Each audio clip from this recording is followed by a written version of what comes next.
Oh, I know why my... There we go. Now my gate should behave better.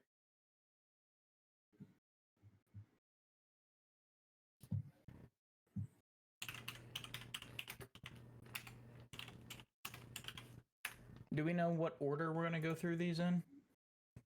Just searching by the spreadsheet, looks like your name, Perfect Blue, Kizu. Yeah.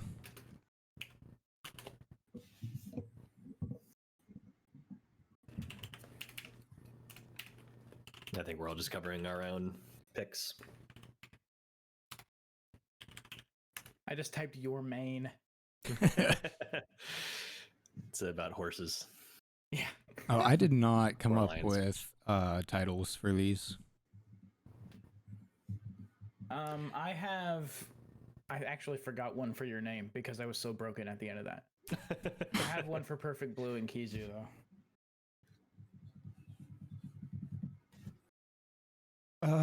All right. Typically, I like to give people time to get in, but maintenance is coming back, so we need to kind of be punctual today. So I'll just go ahead and start. All right. That makes sense. Oh crap, let me open up Twitch. Yeah, I might have to call maintenance again myself because woke up this morning and the AC was like, my temperature was at 75. It's like, great. Mm. It's been rising since. So Mm-hmm. it's like it just got fixed the other week.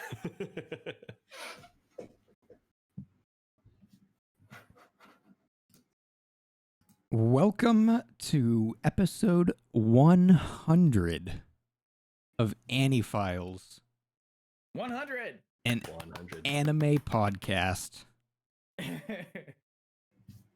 I'm your host, Ryan.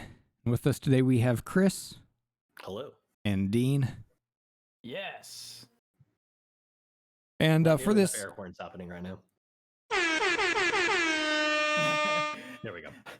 I'm trying to get my other machine to boot up so I can access the air horn.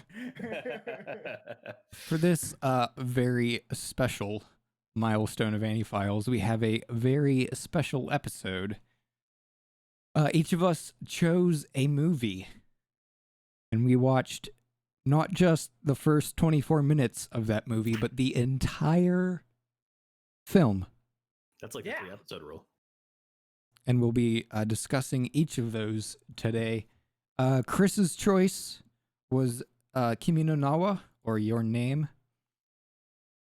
That's the only title I also know in Japanese. Dean's choice was Perfect Blue, which actually I think just might be Perfect Blue in Japanese. Perfect Blue, yeah.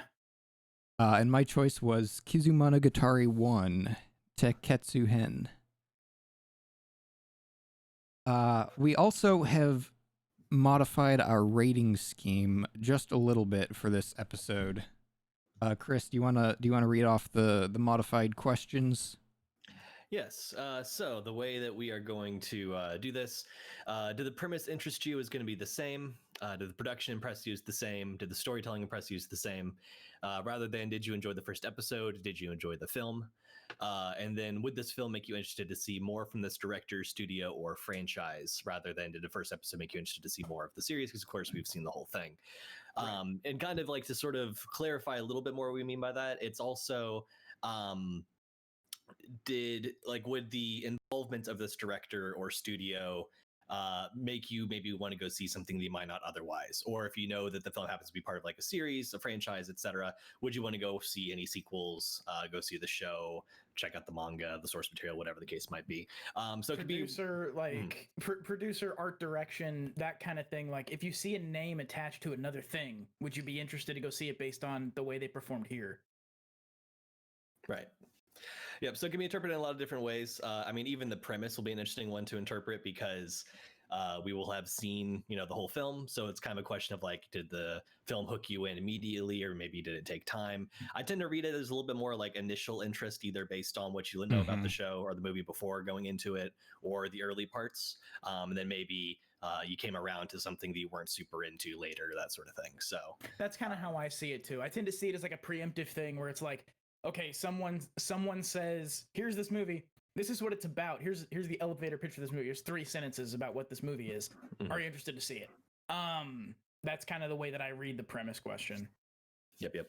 And of course, unless it was not, or in case it was not completely obvious, we're going to be summarizing these films and talking about them fairly extensively. So if you are averse to spoilers, you might not want to listen to this if you're planning to watch any of them. Or if you're like us, you might actually enjoy hearing us talk about it and then maybe become even more interested in checking it out based on what we had to say about it. For a lot of these, these are all older movies. I think the most recent one, the US release, was in 2017 for Your Name. I think that's the most recent release on this list. So they're not these are not new films. Perfect Blue especially is an older film. So the spoiler timers kind of run out on them. But sorry, go ahead. No, go for it. I was gonna say it's actually kind of funny because when I was pulling up the films, like, okay, Perfect Blue, 1997, right? Your Name, 2016, and it's funny because it's like, cause I remember when it first came out and everyone was like really hype about it. It's like, oh man, I need to go see that at some point, and then just like this constant like every so often, it's like, man, I really need to get around to seeing that, and then I finally do, and it's like, oh, it's 4 years later. Doesn't seem like it's been that long. So sorry for making you guys fill. I just got a call from maintenance. So I had to take that. We had a couple of things to cover anyway. Yep, we gave the spoiler warning. Okay, cool. Because I was just about to do that. So thank you. You're welcome. There's also I'm just gonna drop it right here. CW for Perfect Blue, man, because that movie is fucking rough. Like, here's the thing: that movie is not as rough as the one that I was thinking about doing. Which tells you something about the one I was thinking about doing. Perfect Blue is actually more tame. But for those of you who are slow like me, CW means content warning.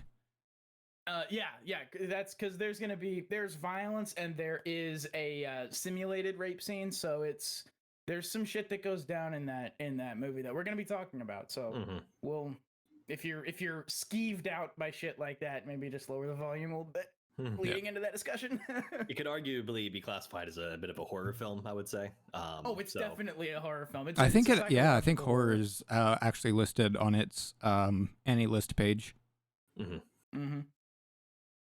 Yeah, so Varial's wondering, simulated rape scene instead of a live rape scene, like in an anime movie. No, what we mean, the story. It matters.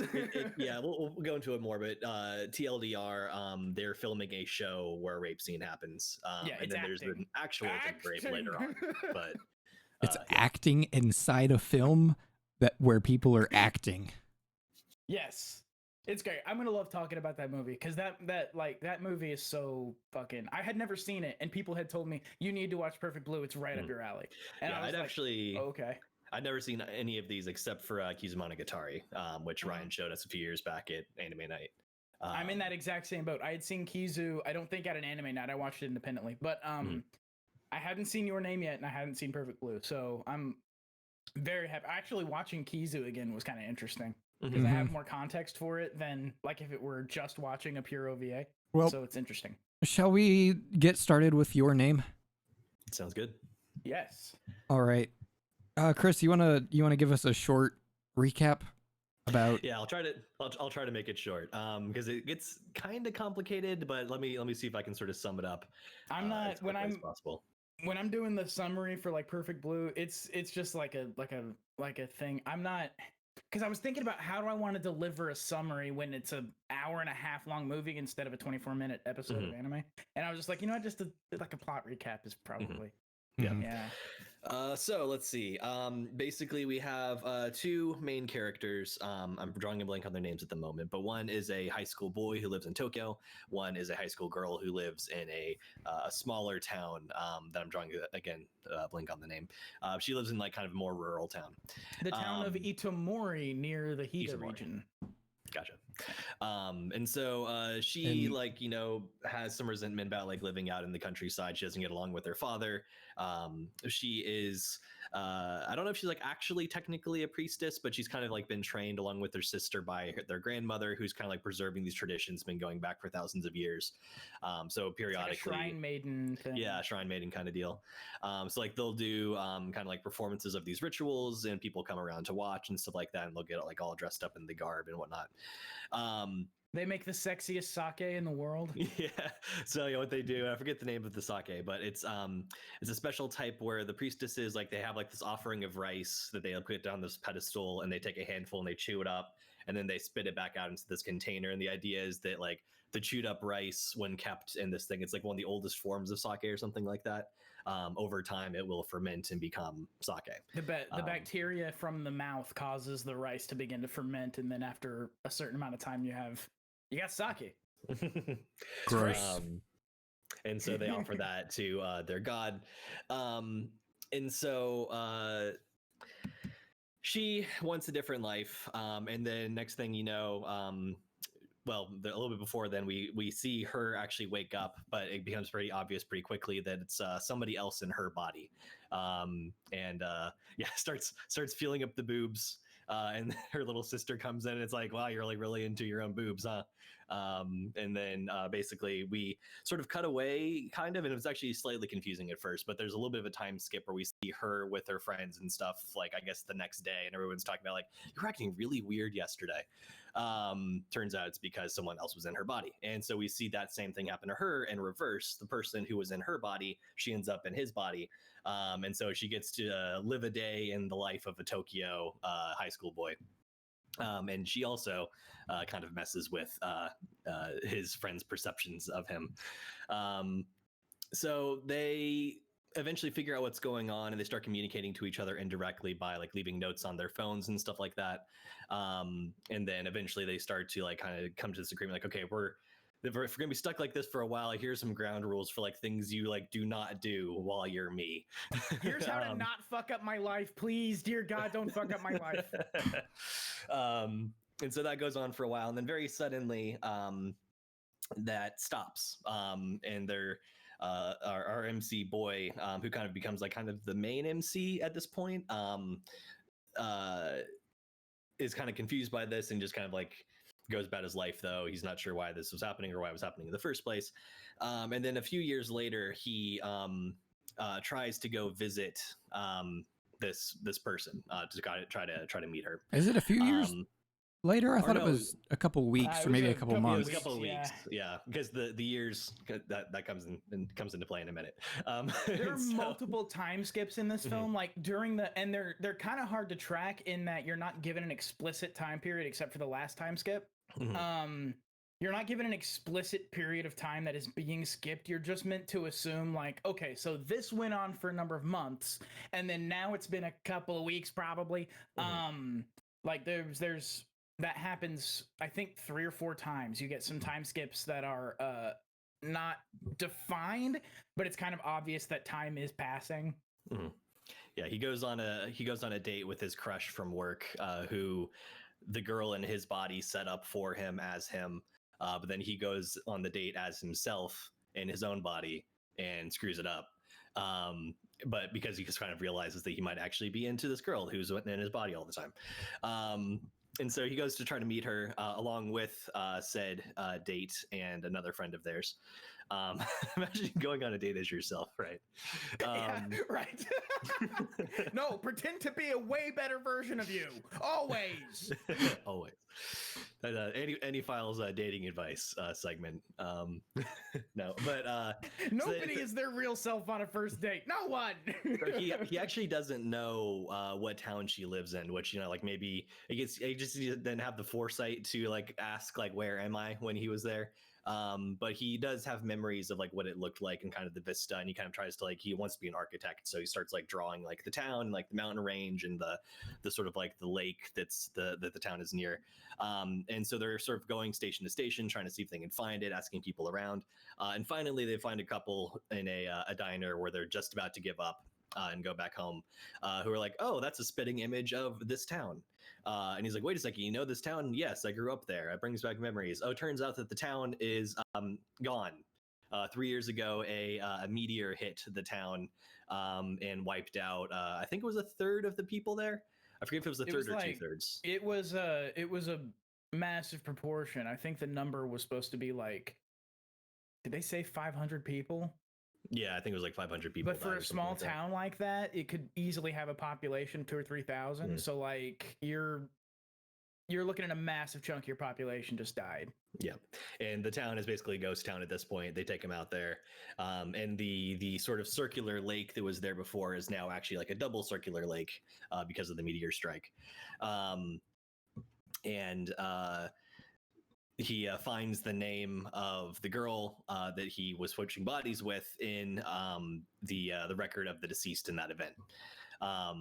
And so then we start this whole process where they figure out that some time skippage has been happening. And so he finds a way to go back in time by drinking the wine that she had made and offered to the god, because this god is one that like is kind of in charge of binding. There was a term they used for it, but there's a whole bunch of different things like bringing people together, braiding a cord, all this different stuff. There's actually like a really cool shot where the comet is like sort of like there's a chunk that splits off, and that's the part that hits the town. But it looks very clearly like a braid coming unraveled. So a really nice little bit of symbology there. Goes back in time to basically he wakes up as her 3 years ago. And he's got like a day to try to get the town to evacuate to avert this disaster. But of course, nobody's going to listen to her. Her dad, who is the mayor of the town, is just thinking that she's like begging for attention or whatever the case might be. And so they've got an uphill.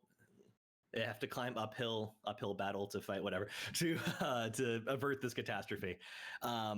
And so they basically sabotage the power station to like there's an explosion that goes off, and they say there's a risk of forest fires, and so they try to get everyone to evacuate to the high school as like a safe place for the people who were in the people who would have been affected by the meteor. But then there's a bit of drama with back and forth of like plans getting averted and the government taking back over and trying to tell people to go back to normal, and it sounds a lot like COVID-19 response. And long story short, they managed to sort of like find each other along the ridge of this place where the sort of shrine of the tomb of their god is. At twilight, when the worlds are when the veil between worlds is thinnest, they're able to like actually talk to each other at twilight on the ridge of this mountain next to the shrine. It's pretty cool. I think they actually switch bodies back. They do. And they switch back. And they say basically like, hey, let's write each other's names on our hands so that we don't forget, because they kind of like have to, they don't remember things when they wake back up. They have to like sort of look back at those records. But the records also eventually get erased too. And so there's like, I feel like there's something missing, but I'm not sure what. They have no reason to remember each other because they shouldn't know of each other's existence, but for the fact that they switch bodies. So like, as they're like struggling not to forget each other's names, they do forget them because it's a temporal incongruity for them to know each other. They have to like that has to collapse. You cannot have that superposition, so they have to forget each other. I don't know. Go ahead, and I'll let Chris finish, and then we can talk about it. We can talk about it. There's an element of the mystical here that like they have well-defined rules, but like some of the rules, like it's kind of like, okay, did you have to do it that way? But it serves the story anyway. So they try to remember each other's names, but they don't. And they do manage to eventually avert the catastrophe. Everyone survives. The town is still wiped out, but years later, our boy MC is trying to find a job, and he's like still kind of like on the lookout for some person that he doesn't know like who or where she might be. They kind of like encounter each other one day passing on different trains, and eventually even though they don't remember each other's names, they kind of like pass each other on this like stairway, and at first kind of just like ignore each other because it's like, I don't really know this person. But then he musters up the courage to be like, excuse me, do I know you from somewhere? And she's like, hey, funny thing, I thought so too. And then that's the ending of it. They're both crying uncontrollably as they say this because there's something in them that knows that they know and love each other, but they don't know each other for real, but there's a piece of their soul that remembers, and it's fucking Naturally, I'm glossing over a lot of details, but yeah, that's kind of the gist. So there were so many fucking feels, dude. Like this, like it's god damn it. It's real good. I don't. It's really It's good. it's not Makoto Shinkai's best film by far, in my opinion. But it's real good. It's The really animation good. It was getting is a lot of hype fucking when it came out and stuff gorgeous. too. Mm-hmm. God, it's beautiful. It's fucking beautiful. The whole like just the way that the story is told. God, it's so cool. Like in a less artful, a less well developed, a less well told story, I would have been annoyed at stuff like the undefined time skips and things like that. But because the story is so well told and because everything like fits together the way that it does, you're kind of encouraged not to care how long it's been. You're kind of encouraged to just sort of go with your first sort of instinct where it's like, okay, this has been a couple of weeks. Yeah, okay, it's been a couple of months. Mhm. You know what I mean? Like it's a really cool, like that being done so cleanly is something that's kind of rare. Usually time skips, like they like to say, 5 years later or whatever, and they do that for the last one, but they have to because like a lot of time has passed and everyone's in a different spot now. Yeah, they kind of present it from the perspectives of the characters, whereas like as far as they're concerned, it's all happening at present day. Like they're switching bodies, but they just assume that it's like, oh yeah, this is this evening or tomorrow or whatever. But when in fact they're actually 3 years apart and kind of like when they dream switching to the other one. The way that he describes like constantly searching for her at the end, he describes it like it's an itch at the back of his head constantly. And if I were living with that, I would not be a person who's like a successful student who's now looking for a job at architectural firms. If I had that going on in my life since high school, I would be homeless and insane. I would be the guy who's like, I would be like, where is she? Where is she? Where is she? What am I looking for again? What is it? What is it? It would be like a constant, like just scratching on the inside of my head that would drive me nuts. Like, I don't know. I kind of found that like way of telling that story to be a little bit like I couldn't relate to that, where he's like, I'm constantly looking for something. I don't know what, but he's still like a successful student and he's still trying to find a job. Like, yeah, and it's funny because like it sort of it had a ring to me that reminded me of like kind of the sort of romantic, perhaps naive notion that like somewhere out there is your soulmate. Like there's something inside you, like some hole that you're trying to fill, and it's like you're kind of looking for that perfect person who's going to like kind of, well, even if not like if it's not a perfect person, but it's like the one who was meant for you. Like you'll finally find your soulmate, right?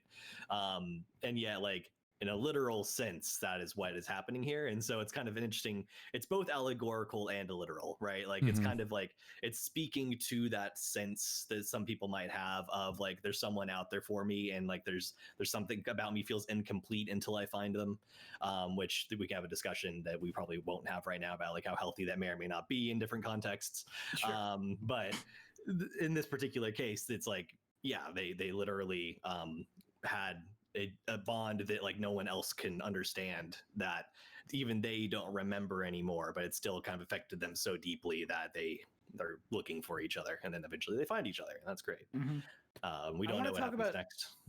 No, we don't know what happens next, and I'm okay not knowing what happens next. Because it's one of those situations where it's like it puts a bow on its own story really well. I was really gonna be upset. I'm not a person who likes happy endings. I'm not a person who finds happy endings to be like the thing that I want all the time. Sometimes a happy ending is a thing that's like, why did they feel the need to make this end happy? It doesn't have to end happy. If this didn't end happy, I would have been really upset because like I got so connected to these characters and there was nothing about them that made me appreciate their pain. It was just pain. And that's the kind of situation where I'm like, please relieve these characters of this pain. This is unnecessary. Yeah, what was kind of cool about this is that it, in a lot of ways, it sort of makes you think that it's just going to turn into like your typical star-crossed lovers, across time and space kind of deal. Like, and it was ultimately not an unhappy ending. It was a pleasant resolution, but it had like a little bit more emotional weight than just like, oh, they finally found each other and yay, right? There's actually many points throughout the film where I was wondering if they were going to end it in a way that's like, oh, maybe this is going to be a little bit subversive. It's going to be, I thought maybe like they weren't actually able to avoid the meteor crash, and so like you both have the pain of losing this person and knowing that you tried to save them and couldn't, right? Like that could be really All those interesting. possibilities were like floating around, and I'm like, I don't want any of that for these characters. I don't want any of that for them. They avert the disaster, but then they just never find each other again, right? Like, and so like there's always the sense of emptiness, and like maybe we even see that like he went on and got married to someone else later in life, and but like there's still something when always he goes there. up to talk about, I think they did this on purpose. When he goes up to talk to the woman that he was like crushing on and stuff during all the other events, at the very end, after the time skip, he goes up to talk to her, and I'm like, oh fuck, are they like together? Like, no, don't do this to me. Like, I cannot think that they didn't want me to think that, at least for a moment, like before the conversation happens. Everything in this film felt very intentional, so very well executed overall. The other thing that was really interesting, speaking on like some of the finer points of the things they did well, early on when they first switched bodies, like I really loved the way that they drew our female protagonist in the male protagonist's body, because she's like kind of going around like acting kind of timid and like kind of like wondering what's going on. Like so the voice is kind of like pitched up a little bit. Yep. She like kind of like has this sort of like timid like posture, like she's like kind of holding her hands up and stuff like that. So a it little definitely bit closed in on herself, and the eyes were made a little bit wider between when he's inhabiting himself and she's inhabiting him. The eyes are a bit wider, and she's just kind of a little closed off, and it reminds me of, do you remember Superman, the Superman the first Superman film, the Reeve Superman film, not the first Superman film, that was the 1950s, it wasn't good. The first Reeve Superman film, where when he goes from Clark Kent to Superman, there's a physical transformation that happens. As part of what makes that performance so good is that he takes off his glasses. He walks around as Clark Kent, kind of like that, kind of closed off and shy, a little bit hunched, trying to make himself a little smaller, trying to avoid attention. And then when he turns into Superman, it's like the glasses come off and immediately his shoulders roll back and he like, it turns into Superman. Like, this is Superman in a suit, and then he takes the suit off and he's Superman. It reminded me of that a lot. It was a really good way to visually represent that there's someone else here. It's not him. They did kind of the same thing in reverse with Mitsuha too. Like we see, I think it's one of the early shots. She's at school and some kids are talking shit, and Taki is in her body, and he just like leans back in his chair and like kicks the desk in front of him and like makes himself larger and imposing, and just is not having any of that shit. That's kind of hilarious too, how like it was really good. They both became more popular with the other one in their body, in different ways. Liked them more. So like when Mitsuha was in Mitsuna, I forget which one, was in Taki's body, she kind of like was more considerate and like a little bit more affectionate and charismatic and everything like that. She damn near made a woman fall in love with Taki. Like and then like when Taki's in her body, like we see like this montage that's really great of like guys like bringing like love letters to her and stuff like that. She's just kind of like standing there with her arms crossed, just like like she gets like kind of like tomboyish and like very like kind of almost like domineering and stuff like that, and people are like kind of into it. So, yeah, it's the confidence, man. She exuded confidence when he inhabited her. When she was shy. She was a person who was just kind of wanted to be left alone and stuff. And he was more confident. I'm not sure, because he's not really confident when he is himself. So I'm wondering if it's more like he's just not, it's almost like a mask of anonymity where it's like I can actually be confident because I'm not me right now. Like I can actually be what I would like to be because I'm inhabiting someone else. Meanwhile, she stayed shy. She was like really timid about stuff and things like that. I found that dynamic very interesting. It was interesting. Nick actually watched a little bit of the film along with me, and he made an interesting point where like he was on board with the premise at first and then got like a little bit disappointed when it didn't go the direction he thought, because he said that like it'd be really interesting if the story went the way that he said it would go, which it wouldn't necessarily in my mind. But the idea that like if you spend an extended period of time in someone else's body, just the dysphoria that would result from that. Oh yeah. Yep. I think that they probably were able to get away with that because they had knowledge that it was someone else's body, which kind of like I think helps you cope with the idea that it's not like I'm trapped in my own body, right? It's more like, oh no, this is someone else, and I'm just here temporarily. And the fact that it's like for a day at a time, and you go back to being yourself. a couple times a week. They also, it would get a little dreamlike, I would think, psychologically. But beyond that, they were able to figure out methods to communicate with one another that cleared things up. The way it's presented is as if they cleared it up pretty quickly. If you're switching bodies once every few days, I would think it might actually take a couple of weeks to get like an actual conversation going via these apps and stuff like that. So, but the way it was presented, they kind of got it down pretty quick and started conversing and figuring out the dynamic relatively quickly.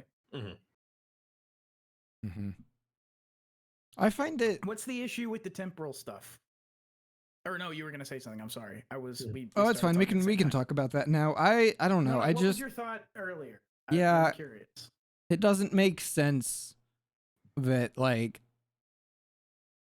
they would start forgetting each other then, because from Taki's perspective, this entire thing happened like 3 years ago, I think. So he either never should have remembered after being in her body, or like all the things they set up, all her notes to him should have remained. Them all of a sudden, the notes in his phone just disappear. He forgets her, and it all happens at a very convenient time for the plot. And there's no reason for it to happen other than that it's convenient for the plot. It was very sort of Bunny Girl Senpai in the sense that like, I'm going to write this down in my journal to say, make sure you don't forget. Right. And then like he reads it and like, they just got like the light. The name is all fuzzy. Yeah. And so like, I think that sort of plays into the supernatural element of it. The fact that they pretty clearly establish that like this comet is passing over and this is kind of like a once every 1,000 year kind of deal. They talk about like this god of binding and how like that bond goes across time too, and all this different stuff. And so I kind of figure that like I think he forgets when she dies, and so kind of like whatever connection they might have had is broken. And then the way that they kind of reconnect is he sort of takes they sort of say that the sake is half of her because like she spit into it to make it and stuff like that. So there's obviously like a little bit of like kind of an extra like sort of metaphysical thing there in that ritual of like, it's not literally half of her, but in some sort of like spiritual sense it is. And so when he drinks that and sort of like takes her back into himself, that's when the connection is recreated and when they're able to start kind of getting back to that. I found it very interesting too. I agree actually. The messages disappearing doesn't make sense. Them forgetting to me does make sense. That does make sense to me if the issue is like, okay, so once the comet hits and she dies, she's removed from the timeline. And even if there was like, if we imagine it like a strand, even if there were a fold in that strand that put them right next to each other, there's no reason that he should remember anything beyond her death. Even if their timelines are folded to be close together up until she dies. So it makes sense to me that they would forget. It doesn't make sense to me that the messages and shit would disappear. I think it would make more sense if he's scrolling through there and just doesn't know what it is and like thinks his sister got his phone or some shit like that. Like has no clue was I doing some creative writing thing? I don't remember. As a way to kind of reinforce though the idea that like not only is he forgotten, but something is like so drastically different that like even the messages are being erased off the phone, and not even in just a like you open it up and they're not there sort of way, but literally and like there's some sort of like encryption seems to be running and like they're kind of like bugging out and the characters are changing and stuff like that as they disappear. Right. It's the same thing that we complain about, right? When like you end up in another world with your smartphone and it just sort of like it like just sort of like Still works. glitches out and dies, just because it like kind of realizes it like it shouldn't exist yet, right? Oh yeah, the phone suddenly realizing that it shouldn't exist. Yeah. Mhm. So like, yeah, I kind of agree with you. Like, there are probably a lot of little things we sort of nitpick as far as like, oh yeah, well, it doesn't make sense. Like the texts would still be there, and they could find some other way to explain that away. But it's like it's also just easier for them to just make it disappear to sort of just like reinforce that point, right? I also like the idea that he didn't quite forget until he gave away the bracelet. Like there was something about that was keeping him tethered to her. Like it was a piece of her that existed beyond the point that it should, and a memory of her that existed beyond the point that it should. And so for him to have it, and then he didn't really forget everything until he gave it away, until he gave it back to her. That's when he was, because he was still trying to track down, like, man, there's this thing about this town that I've been drawing. I'm not sure what it is, but I gotta get there. All of that kind of went away when he gave away the bracelet. And I thought that was kind of cool, where it's like, as long as there's a piece of her around. And he got the bracelet from her when they swapped bodies again, and she went back in time to find him. And so she handed him the thing and said, like, remember my name. Well, of course, that wasn't her going back in time. That had happened during the body switching. That was the thing that happened. That was a flashback. During the body switching, she decided, and she says this to her sister at one point in an earlier scene. She says, I'm going to Tokyo for the day. And the sister's like, why? And then the scene ends. Well, what happened was when she went to Tokyo to track him down, the scene where she gives him the ribbon happened. They skipped that to reveal it later. I kind of wish they hadn't. But they skipped that so they could reveal later that the reason he has this thing is because she found him 3 years before he had any idea who she was. And like, because again, in her time, the body switching hasn't happened yet. So she goes to Tokyo to find some random guy who has no idea she exists. But she knows everything about him because for her, they've been switching bodies for weeks. It was a very interesting little thing they did. I think it was a little unnecessarily confusing the way that they presented it. I wish they hadn't skipped the scene and just kept it where it needed to be in order for the giving it back to make sense later on, rather than revealing it to us in a flashback. I didn't like that very much. The other thing I think that was kind of worth commenting on is some of the choices in presentation that they made. I think I was mentioning this to Ryan the other day. How they kind of like have kind of like a quasi OP at the beginning of the movie, despite it being a film and not an anime series.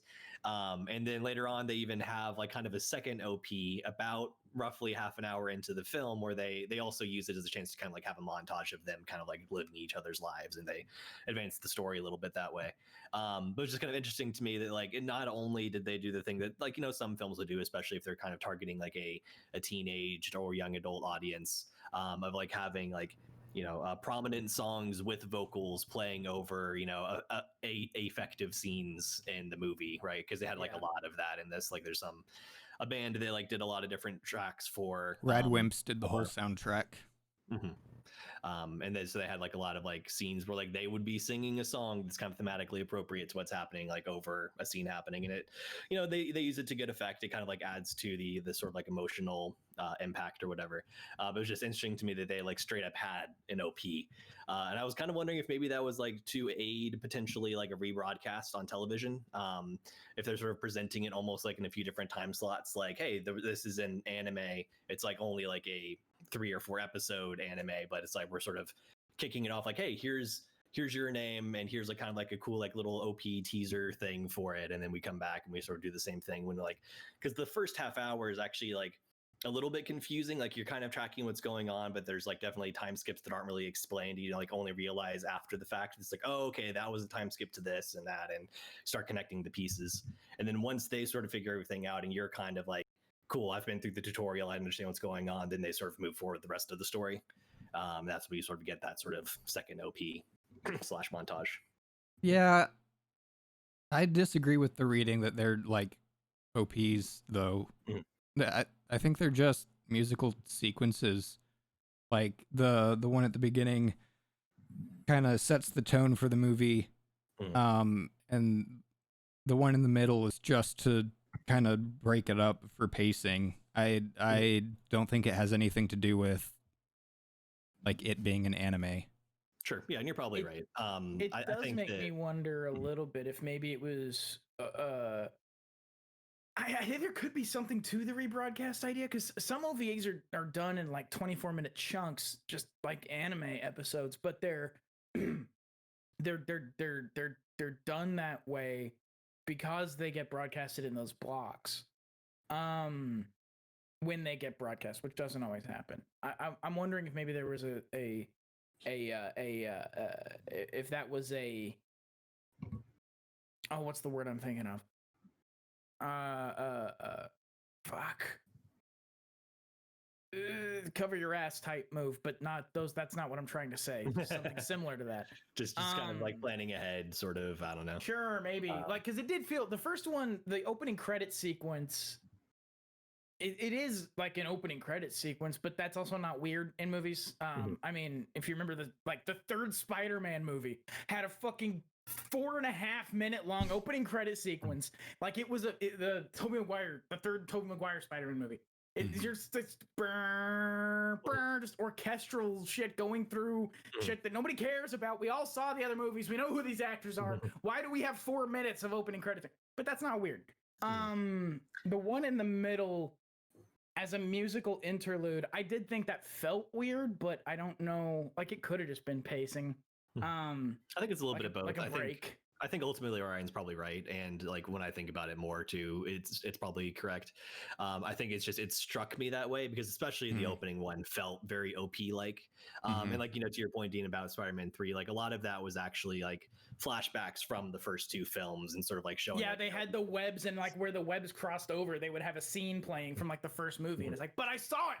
Yeah, I'm watching the third movie. But like it's there to kind of like hype you up for like, hey, remember all these cool things? We're back in this world now. Here we go, right? Whereas this one almost felt like it was sort of like teasing forward, right? In a way that, it did.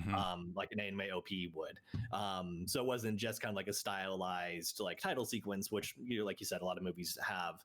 It struck me how OP like it was. So That's I think it's fair. fine. I think it was like there's nothing wrong with the decision they made. It jumped out to me as something I'd never quite seen before in another film. It's strange to watch something like this and to just have like, well, it kind of felt strange in a similar way that some of the more recent shows that we've gotten, we've had this a few times, where a show has an OP like 2/3 of the way through the episode, halfway through the episode, like the first episode, that's when the OP starts, and it's like, what? This goes elsewhere. Stop! Don't do that. It felt weird, kind of like that feels weird, but it also isn't weird, especially since movies now, at least like in the West, like Hollywood Pictures, have stopped kind of doing those long ass title sequences at the beginning, but it used to be every movie had that. I don't know. I find it it's I guess it made it feel more like anime though too. Yeah. I don't know. It doesn't matter. It's because it's like a really good movie. But this is technically an anime. Right. No, I liked them, but I agree it definitely has a different kind of feel to it. This entire movie though, just like the production value, like the visual quality throughout, just absolutely insane. Oh, it looks so good. It's stunning. It's one of the most beautiful things I've seen. Like as far as animated pictures goes, I think it's like up there with some of the most beautiful animated pictures I've ever seen. Especially because now we're at the point where like, and this will come up in Perfect Blue. Now we're beyond cell shading, or not cell shading. We're beyond cell animating to the point that like, even something that's relatively cheap can look like it's gorgeous.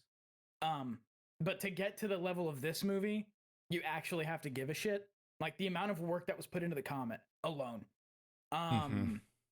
is amazing. There's yeah, we'll talk about this because there's some things I want to say about quality, but I don't want to say them until we get to Kizu. So yeah. But yes, I agree with you, Dean. to put a bow on my thoughts about this film, there are a lot of things I could nitpick about it, but I don't want to because overall I really enjoyed it. I thought they did a good job on the movie. That's a sign of a good like piece of storytelling where it's like, yeah, there's plot holes. There's plot holes in everything. But the question is whether or not you give a shit about those plot holes. And if the answer is no, you liked the movie enough to not fucking care about the plot holes, it was good. Like even if there are a couple of plot holes here and there that are like, I mean, what the hell? Stop it. That are that are not glaring, but they're there. To be able to finish it and be like, yeah, those plot holes don't fucking matter to me. It says a lot about the quality of the piece. Anything else we want to talk about for this film, or should we get on to ratings? I think maybe just like the one other thought that's coming to mind at the moment is that they, in some ways, some people might argue that it's like maybe a little bit too hand-holdy with some of the explanations. I mentioned that like at the beginning, especially, it's a little bit like it might be a little bit confusing, but then they pretty quickly kind of like clear things up. I don't think it's a bad thing because like the whole point of the movie wasn't supposed to be some sort of mystery. It was supposed to be about like the emotional bond and all this different stuff. It was interesting too, though, because like I found that there are a few times that either I would be thinking of a question, or like Nick might pose a question or something like that, and then like it would be answered almost immediately, like they kind of anticipated that. So, for example, like you know, if a comet crashes into the Earth and creates a crater that big, like how is the entire Earth not destroyed, right? Like the last time we had a giant meteor hit the Earth. A giant one, granted, like we've had many meteors hit the Earth, but like it wiped out the dinosaurs. That was a big problem, right? So like, Yeah. But then they sort of like right after then though they sort of showed they're going back and like looking at the some of like the records and stuff, and they sort of showed like here was the epicenter of the impact, and here's like the radii of like, you know, different like affected areas and stuff like that. And you can sort of like they talked about how like the nucleus or whatever of the comet split apart, and that's what caused the meteor to hit. And so it was like it was not the comet that hit, it was a fragment of the comet that hit you know, a particular part fast and hard enough to create like this much of a crater. And also like, you know, obviously there's after effects of that, but it's like also not a world shattering event either. It was also very small. Like the piece that hit was the size of like a sizable house. Like it wasn't dinosaur killing big. I feel like they actually did some work on like what size of thing could hit the planet and actually do just this much damage. Not you know, kill all life on the planet damage. Like what can we do? What size of thing should hit that's actually going to reasonably cause this? You know, maybe with some, I'm not saying it's perfect, but like it made sense. Yeah. Because we know how small a thing can be and kill all life on the planet. It doesn't have to be very big. So for them to go with something that's like the size of a sizable house, kind of, because you see it when it right before its impact, you can compare it to the buildings. Like it's not that big. I thought that was really good and smart of the creative team behind this to pay attention to that kind of thing. I'm looking at the wiki here. Shinkai also cited Interstellar by Christopher Nolan as an influence, which makes perfect sense to me. And I think it could explain some of the hand holding.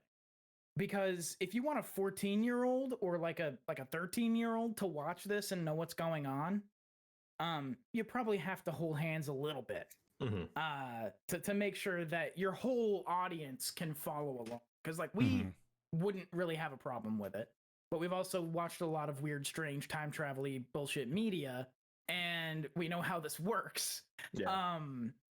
You know, I wouldn't sit a 13-year-old down in front of Interstellar and be like, you get it? So them holding hands, it was a little much at times, but also it's totally not forgivable. egregious, Yeah. All right, Chris, what are your ratings for this film? All right, Your Name, How to Find the Partner of Your Dreams. The premise interests me. I think it did.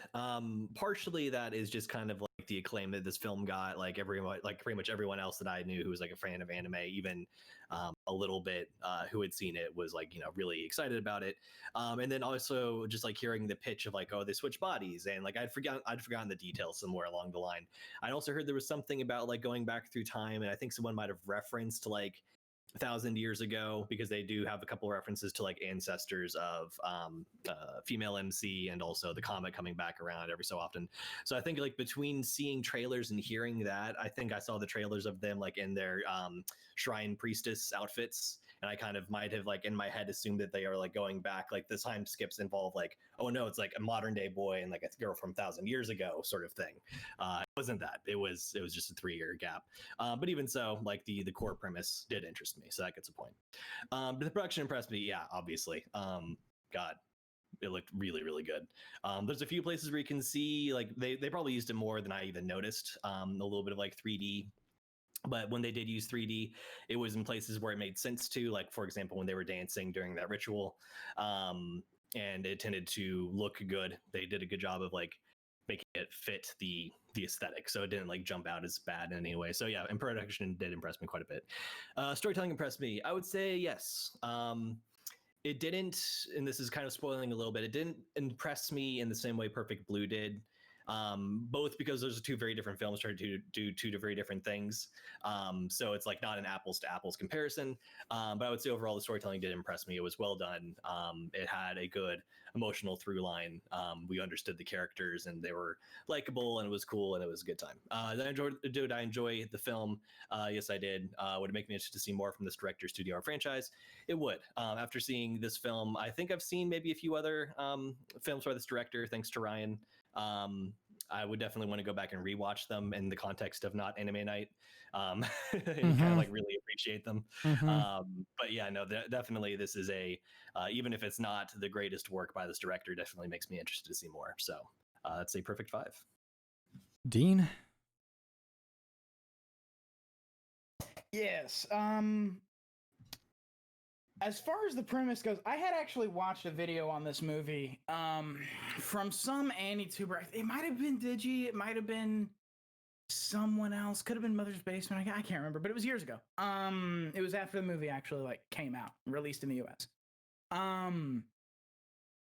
But I remember the video going into this. I remembered sort of what the premise is supposed to be, which is like a body swap romance with a time element, and that's all I kind of remembered about it. So as far as premises go, body swap romance with a time element, I'm cool with that. Yeah, I'll watch that. That sounds awesome. I like those kinds. I like that. Oh, I didn't give my title for this. This is Your Name. Nobody makes me cry my own tears. The Reference. Yeah. So I'm gonna give it a yes on the premise. The production, God, it's fucking beautiful. It's gorgeous. It sounds amazing. Just everything about it is so good. The storytelling, again, there's one scene I would move, and that's like not even saying like there's a scene missing. That's not saying there are too many scenes. There's one scene I would change the place up. As far as like a movie goes, any movie goes, if that's my only gripe about the storytelling, is like, I think there was one scene that was kind of out of place, but whatever, it's cool. Then the storytelling was very good. The pacing was great. The time skips, like I said, they didn't feel the need to give you a hard and fast, like, it's been 3 weeks, it's been 4 months, it's been however long. They just kind of let you go with it. And it's like, however long would make sense to you, that's how long this has been happening. All you need to know is they're not out of high school yet. So it's great. I definitely enjoyed watching it, and I would watch more of anything from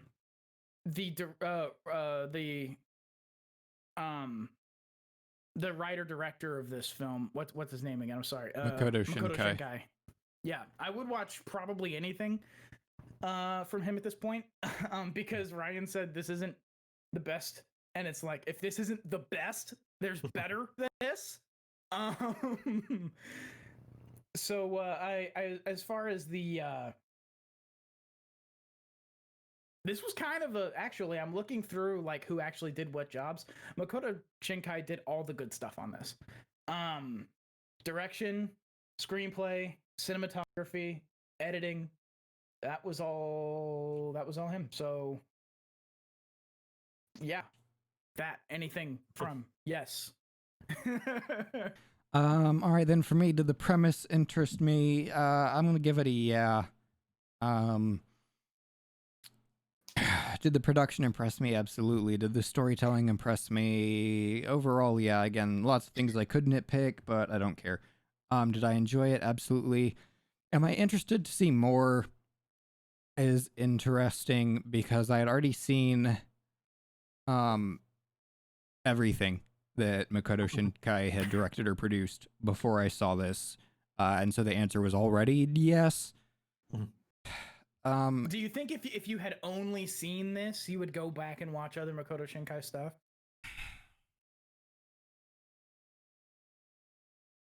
I wouldn't seek it out, I don't think, based on this. But if somebody said, "Hey, this is great. It's Makoto Shinkai. You should watch it," you might. But yeah, at that point I would.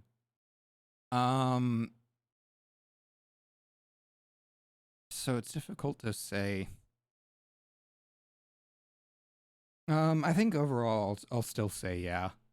There are a lot of things like I would probably check out a movie by Makoto Shinkai just because the animation on this one was so good, right? So, I think overall, yeah. So that's a perfect 5 from all of us, which is not a 10, it's a 15. Why did the doc get messed up just for this episode? It's 15. It's a perfect 100%. Nice. All right, Dean, your movie, Perfect Blue. Tell us about it. Perfect Blue. Man, okay, so we have a young woman. She's a pop idol, young pop idol. She decides her management team kind of gets offers for her to be in movies and shit, and so they offer her this idea of like, hey, you can stop being a pop idol. Your band's not selling that well. Your idol group not selling too well. So this is 1997, right? So we're not. This isn't This isn't like 2015 idol stuff. This is 97 idol stuff. So we've got this idol group. They're not selling too hot, and so her management team's like, yeah, you could do movies. You could go into acting. And so she's like, yeah, okay, I'll do that. Doesn't really like. He's kind of on the fence about it, but also sees the opportunity there. And as she makes the announcement at the end of one of the shows, she's like, hey, this is my last time with the group, with the band. Where there's a creepy dude watching the show. We don't know much about him, but he's watching the show. He's creepy. He's there. They make sure we see him, so he matters later, obviously. And then she goes on and she starts doing this TV show. Well, while this is going on, she discovers there's this website on this newfangled thing called the internet. Yeah, she has to like have one of her managers like come in and like set her up and like teach her how to use a computer. And, like, it's been a long time since I've seen a movie where someone had to explain what the internet was. But like, it makes sense. It's 97.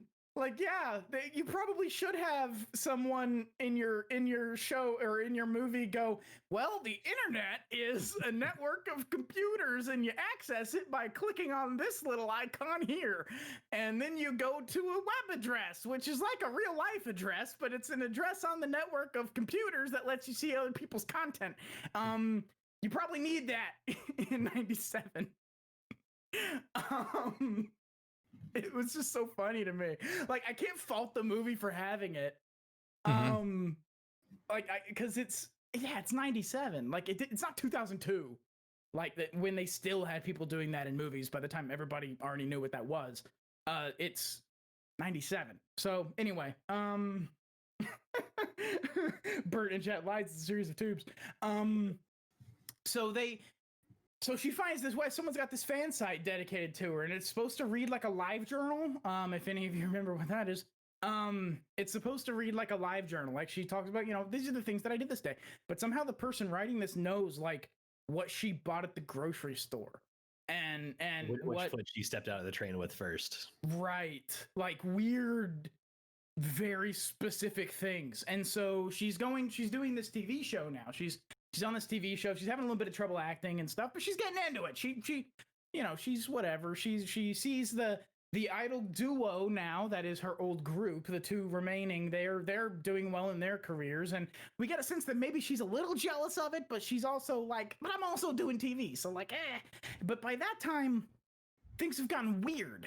She spent days and nights on this website looking at this weird stalker page that's reading like a live journal of her life, and she starts to see them differently. She starts to see the person in the live journal as another version of her. And she sees this, it's almost like this second version of her that's like, what if I wasn't me? What if I was the way that this person sees me? And it starts to really get into her head. The journal is basically in denial that she ever stopped being a pop idol. It's right. almost like it's talking about how she's constantly going to go back and go back to being an idol and rejoin. It's like there's that. There's also just like straight up like, oh yeah, we had a great performance today and stuff like that. So it's kind of like if her life continued as a pop idol. Right. We get the understanding that this is being written by this strange guy who we saw at the beginning. He's a creepy dude with kind of weird jaggedy teeth and big like gray eyes with like, and sometimes there's a pupil and sometimes there's not. The creative choices on him were really good. But he looks intentionally a little bit deformed. Yeah. Like not like full on like Hunchback style, like a Hunchback of Notre Dame is the reference I'm making, but like it kind of like approaching that. Like he definitely doesn't look like an attractive human being by any means. We get it starts to kind of come together that he's the one writing this journal and he's following her around and stuff like that. So all this stuff, things get blurry fast. Like days flow together, and like sometimes you're not sure even when watching the movie, and it puts you in her position because you're not sure, wait, is this another take of the scene that they were just doing, or is this the next day and they're still shooting the same scene? It stuff blurs together, and it puts you in her mindset. She's depressed and she's freaked out, and everything feels dreamlike and ethereal. And she's seeing this pop idol version of her, like in her reflection, as if she's losing her mind. As things continue to go down this road, as things continue to get blurrier and weirder and less, you lose eventually when watching this. You lose terra firma completely. There's nothing in the thing. Like there are moments that will try to pull you back to it, but you can't trust them. And you know you can't trust them. But you don't know what's real anymore. And she is I'm gonna skip like specific beats and just go right to kind of as things come to a head. As things come to a head, we're led to believe that she's murdering people who are putting her in uncomfortable situations as part of this career change.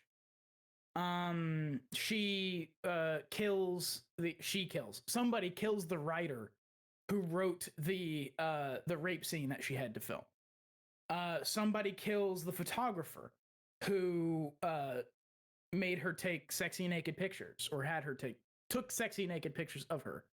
Somebody kills her manager. Somebody kills all these people who have been putting her in these weird situations. And we actually get a scene where someone who looks like her kills the photographer. Later on, again, as things come to a head, they finish up the show that she's filming, or movie. I think it's a movie. They finish up the movie that she's filming. I think it's a show. And It's they mentioned that it's a long-running TV drama. Okay, yeah. It's because I was confused because they do like the big rap, but then they also had at the beginning of it, the writer's like, I'm actually not sure how it's going to end, which made it seem like a TV show. But then the way the like mechanics of the actual shooting worked made it seem like a movie. So I was a little confused by that. But anyways, so but it was a TV show. Okay, so they wrapped this television show and they all celebrate. And as they're getting ready to leave, she feels, you can almost sense like there's a sense of relief from her, but she can't feel it because she's so numbed by this weird mind state. It's like state of mind that she's in. And then she gets attacked by the creepy dude who, up to this point we think, well, he's probably been doing all the murders and stuff, but it showed her murdering, but we're not sure, things are still ethereal and weird. She gets attacked, and then I can't remember what happens right after that. She gets attacked, she gets away, and then she gets attacked, she gets away. The manager had left, and Rumi, who's works with the agency. Rumi was her agent. Rumi was her primary agent while she was an idol. I think that's what was the thing. And like, as her manager, who I think is the guy, I think her manager and her agent are, I think that's the relationship there. As her manager got her into being an actress, Rumi started losing sort of her control over this girl's career because she works with idols and she's not an idol anymore. She's also not comfortable with some of the things that our young actress is asked to do. But Rumi gets her out of there, right? Mm-hmm. I can't quite remember how she gets back to the apartment. Yeah, no. Rumi says, "I'll take you," and it's really weird. She says, "I'll take you back to what's the lead actress's name? The idol, Mima. I'll take you back to Mima's room." Which is the name of the blog site. I'll take you back to Mima's room, right? Which is, yes, that's the name of the blog. And so Mima then wakes up in her room. She's just been attacked. She's, a little freaked out. She probably fell asleep on the way. I think it's actually not her room. Because she wakes up. She wakes up in her room. She goes and she starts looking around, and she opens up the window, and it's not her skyline. The fish in the tank are different, which is the first thing that she notices. Also because all of her fish died. Yeah. And then so the fish in the tank are still alive. She opens the window. It's not her skyline.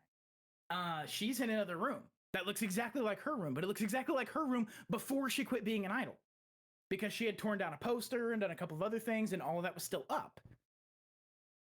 She then says, she calls out to Rumi, who's there, and Rumi comes in, and she's dressed like Mima when Mima was an idol.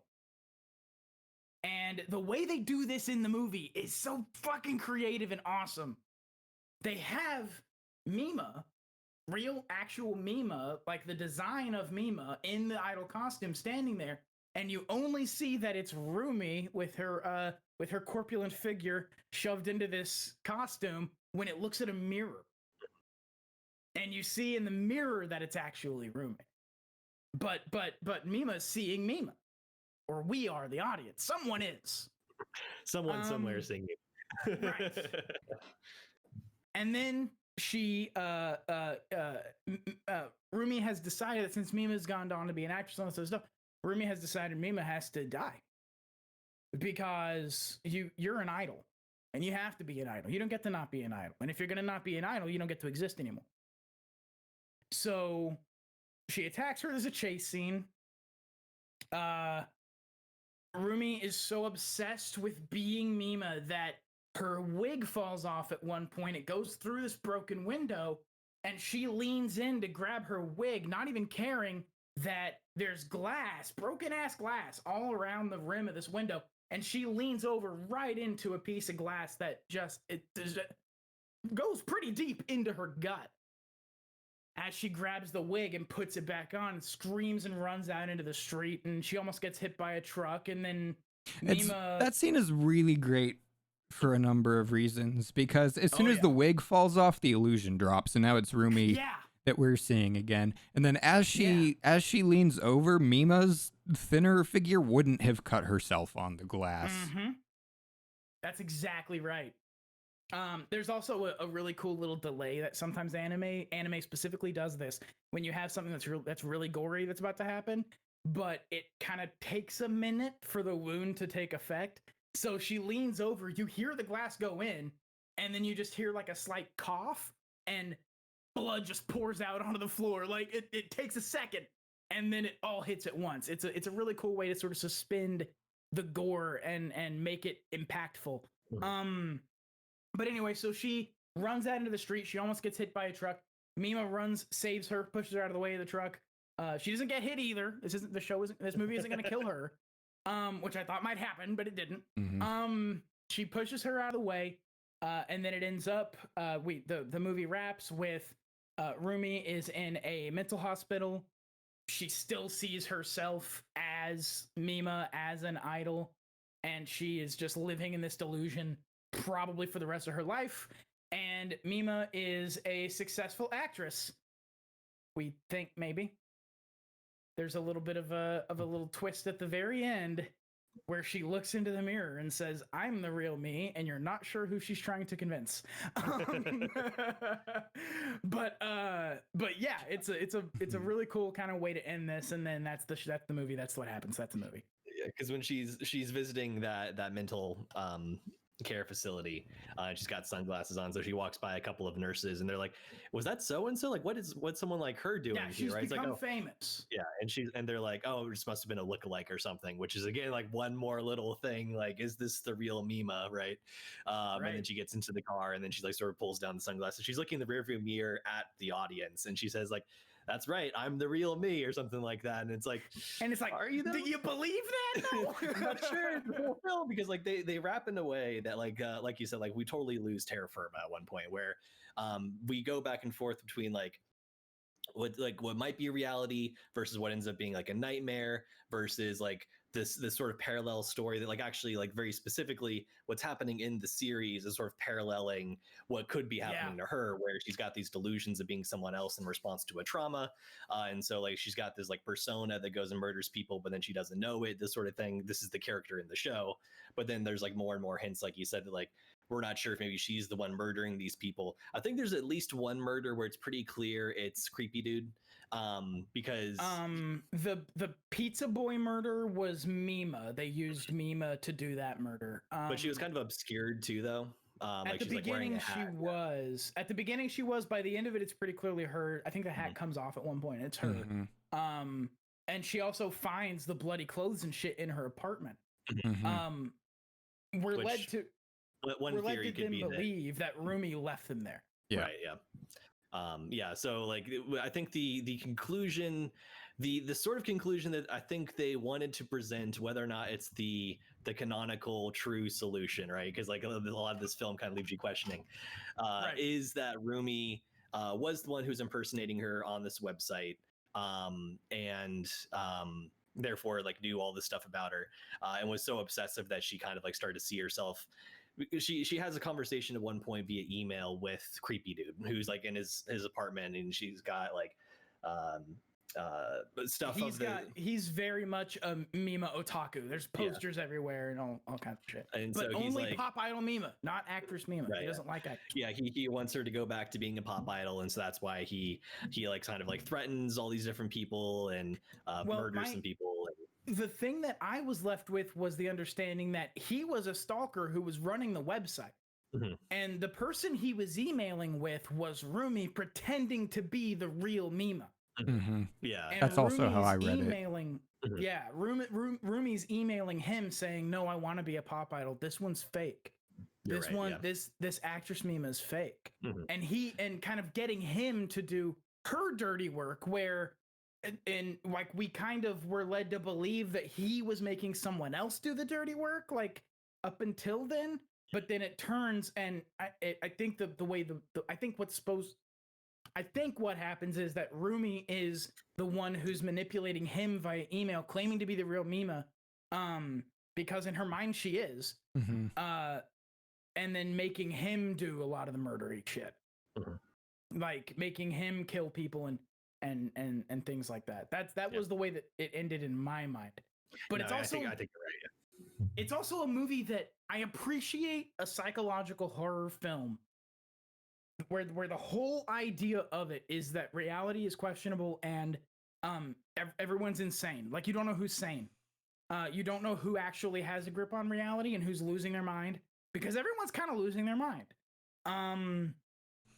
I like when a movie where that's the theme, that's the overarching sort of driving force, also makes me feel like I'm losing my mind. Because there's a scene there, she's having trouble with this one scene in the thing. She's having this conversation with the other actress, and they're trying to get these lines out and stuff, and every time she does it, something happens that makes her fuck up the line. And every time between each take, she wakes up. Like we have a scene of her waking up, and then we have her filming again. And at least one time, it's because it's the next day. At least one time it was rainy the first day and they had to stop filming because of the rain, and then she wakes up and they go do the scene again. The other times after that is questionable because it happens like 2 or 3 more times, but she keeps waking up and they try to get through the same scene and she fucks it up.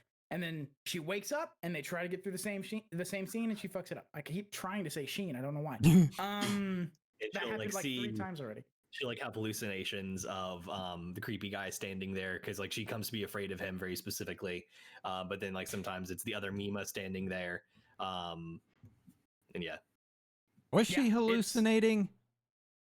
Not does it matter? Yeah, we don't know technically. That's the way that like it again sort of like coming back to in the end, like we think we figured it out, right? That like, you know, Rumi has a persona that is her version, her idealized version of Mima, which incidentally they sort of talked about the thing. It's like, you know, that was formed due to a trauma. She was traumatized in a way by having to see Mima do the fake rape scene. Right, because like she's been like trying to protect her from the sort of stuff, but then Mima agrees to do it because she's like, hey, this is what I have to do to become an actress, right? Like my idol days are behind me. I need to move on. This is what I need to do this. And so she's reluctant about this, and so then she's watching this scene play out as they're filming, and then she has to leave the room, and so she's almost like potentially more traumatized by it than Mima herself is. There's a Madonna horror complex happening with her, with Rumi, where she sees pop idol, innocent, beautiful Mima as the Madonna side of that coin, and then as soon as Mima decides to do the rape scene and decides to do the nude photo shoot, like Rumi's she flips, and it's like, you're not Mima anymore. You're some fucking whore who's wearing Mima's clothes, and I'm gonna kill you for it. Like it's that turn is a fascinating turn, and it's only revealed later, but it's revealed too in a way that Rumi, there's something the movie does that I think is really, really cool, where Rumi is actually missing for a chunk of the film. After the rape scene, Rumi's gone. Like, she doesn't really show up. She's not really involved, it seems, in Mima's career anymore. It's mostly the manager who's doing stuff now, and Rumi shows up every now and then, but it's like she's not really around, and Mima at one point even points it out. She's like, I haven't seen you around very much. And she's like, yeah, I've been busy with other things. So the movie kind of pulls her away after she breaks and says, like, I think in part because you almost forget about her a little bit and how much she matters by the finale. So by the time the finale happens, maybe you're not expecting it to be her. Maybe you're not, because I certainly had kind of forgot that she existed at one point. It sort of set her up as like the one person who's like always there for Mima. Like even at one point, her manager's kind of like, "Oh, you're just being delusional" or something like that. She's kind of like a bit of a safe haven. Like she'll like come over and like, you know, at one point share cake and yeah, like she's over at her house and like she wakes up and stuff like that, and then she like kind of wakes up again. It's like wait a second, like she thinks it's another dream or something like that. It's like, oh no, I was here yesterday, but they make it look exactly the same, right? So and you can kind of feel that like Mima's losing track of time the same way that the audience is losing track of time. Like there's the everything's a fog, everything's a haze, the days are running together. Mima's obviously got something psychological going on, whether it's depression or whatever it is. The days are running together. Things just aren't making sense. And so it's I do want to mention for a moment, I want to talk about this scene. I want to talk about the rape scene. The fake one or the attempted one later? The fake one. Because contrasting it with the attempted one later is actually a really cool thing the movie does. But the fake one, I think this might be my favorite scene in the movie. And it's because it's very difficult. I've seen several movies that try to have a rape scene, and it either comes off feeling gratuitous and terrible, or it comes off feeling like, well, the movie couldn't really take it seriously enough to convince the audience that there's something happening here. Because the movie couches this in it's a film in a film. They're recording a television show in this movie. And so there's two layers of obfuscation. And what it allows them to do is at the beginning of this scene during the setup, they sort of, oh God, it's so good the way they do this. They ratchet the tension as the scene gets going, and then they stop. Mhm. Everybody has to hold their position so they can reset the cameras to get the next set of shots. And while they're doing that, it's just awkward. Mhm. Like it would actually be on a movie set. It's just weird. The dude who's on top of her, he's like, I'm so sorry. he's like, I'm really sorry about this. Like everybody knows it's fake. Mhm. Everybody knows it's fake. The whole thing's fake. There's no real tension except the tension that you, the audience member, felt while they were ratcheting it up to begin with. And they do that like twice. They have that happen where they ratchet up the tension. Things start to feel a little too real, and the legs come out from under it. They have to stop. Everybody has to hold positions. Let's reset the cameras. It's amazing the way that they manipulated me, the audience member, with that. And then after that cycle happens a couple of times, then they finish out the scene. And then it starts to feel gratuitous at one point. There's a point where it turns. And I'm not sure where that point is. It might be in a couple of different places for different people. But there's a point where the scene turns where you know intellectually that this is an actress filming a scene, but it doesn't feel fake to you anymore. And because they sort of show her point of view, and like there's all the lights and there's like all the people like staring, and then they cut away to the back room, like the kind of like the switching room, and they show the manager kind of like looking a little bit uncomfortable watching this thing, and they show Rumi like start like breaking down and she has to leave. Yeah. There's a point at which it starts to feel gratuitous. It starts to feel real. I shouldn't say gratuitous, because it's gratuitous to the extent that it's a horrible thing that's being play acted out, right? Gratuitous only insofar as that. It's a very it's so hard to describe. It feels real, but it's not. And you know it's not. Everybody involved knows it's not, but it feels like it is. Well, I think she kind of has this moment too where she kind of like realizes partway through, because like she didn't really want to do this, but she decided she has to, right? She had misgivings about it, but then she was like, she didn't want to also let down like the manager who had asked for her to have more scenes, asked for her to be more of a central figure, and this was a way of the writer bringing her to the forefront of the show. Because her character matters. Like her character's the pin in the show, like from this scene forward. So she didn't want to like, you know, not do it because of all of that work that had gone into getting her to where she was in the show, but also she was also a little uncomfortable with the scene and not wanting to do it. And it's a very interesting thing that I imagine actresses actually might go through. But it was a fascinating the way that I felt myself being manipulated by that scene in a way that is very rare for a piece of media to do. Your Name did it some with like the emotional impact and stuff like that by the end of it, but that's also heartstring tugging sort of stuff that a lot of movies do. This made me feel at the same time engaged in the story and entertained by it, and also horrified in that one scene. I think part of it might be that if this was just a straight up rape scene that was happening in a normal film and just like part of the plot, like there's kind of that sort of that veil of fiction that you can sort of just like dismiss. It's like, okay, yeah, this isn't real, whatever. But they kind of by making it meta and making it clear that this is a fiction, the quote unquote rape that's happening is not actually a sexual assault. It is kind of taking advantage of her as an actor, right? Right. And you feel like you feel the terror of kind of like that moment of you're going through something that you didn't want to have to do, but you feel like you have to, whatever else, like whatever other feelings are happening here. So it's like you're kind of made uncomfortable by the real thing that's happening as opposed to the fake thing that's happening. But of course, the fake thing that's happening is also I was gonna say I didn't have nearly the reaction to this that you did, Dean. It Man, seems like 'cause this I scene wasn't affected you sure, way too. more than it affected me. I Although wasn't sure too watching it if she was actually going to be raped on set, because that's a thing that happens. Like it's happened in movies before. So like there's a part of my mind that's thinking like, is she actually going to be raped on set? Because like it's not like that's never happened.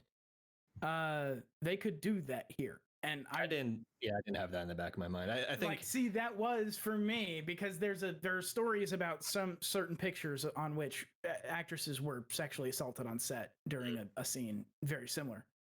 So it's a thing that was in the back of my head. Like, am I actually gonna like what's and as they're ratcheting up the tension in the scene, and then they just like hit a release valve, and it's like, oh, okay, everybody reset, and the dude's leaning over and he's like, I'm real sorry about this. Like, I laughed at that. There was a tension release that they were able to manipulate out of me really, really well, and I was so I impressed with appreciated it. them showing kind of the awkward interaction of all the actors during the pause there. That was really the only thing about that scene that stood out to me, honestly.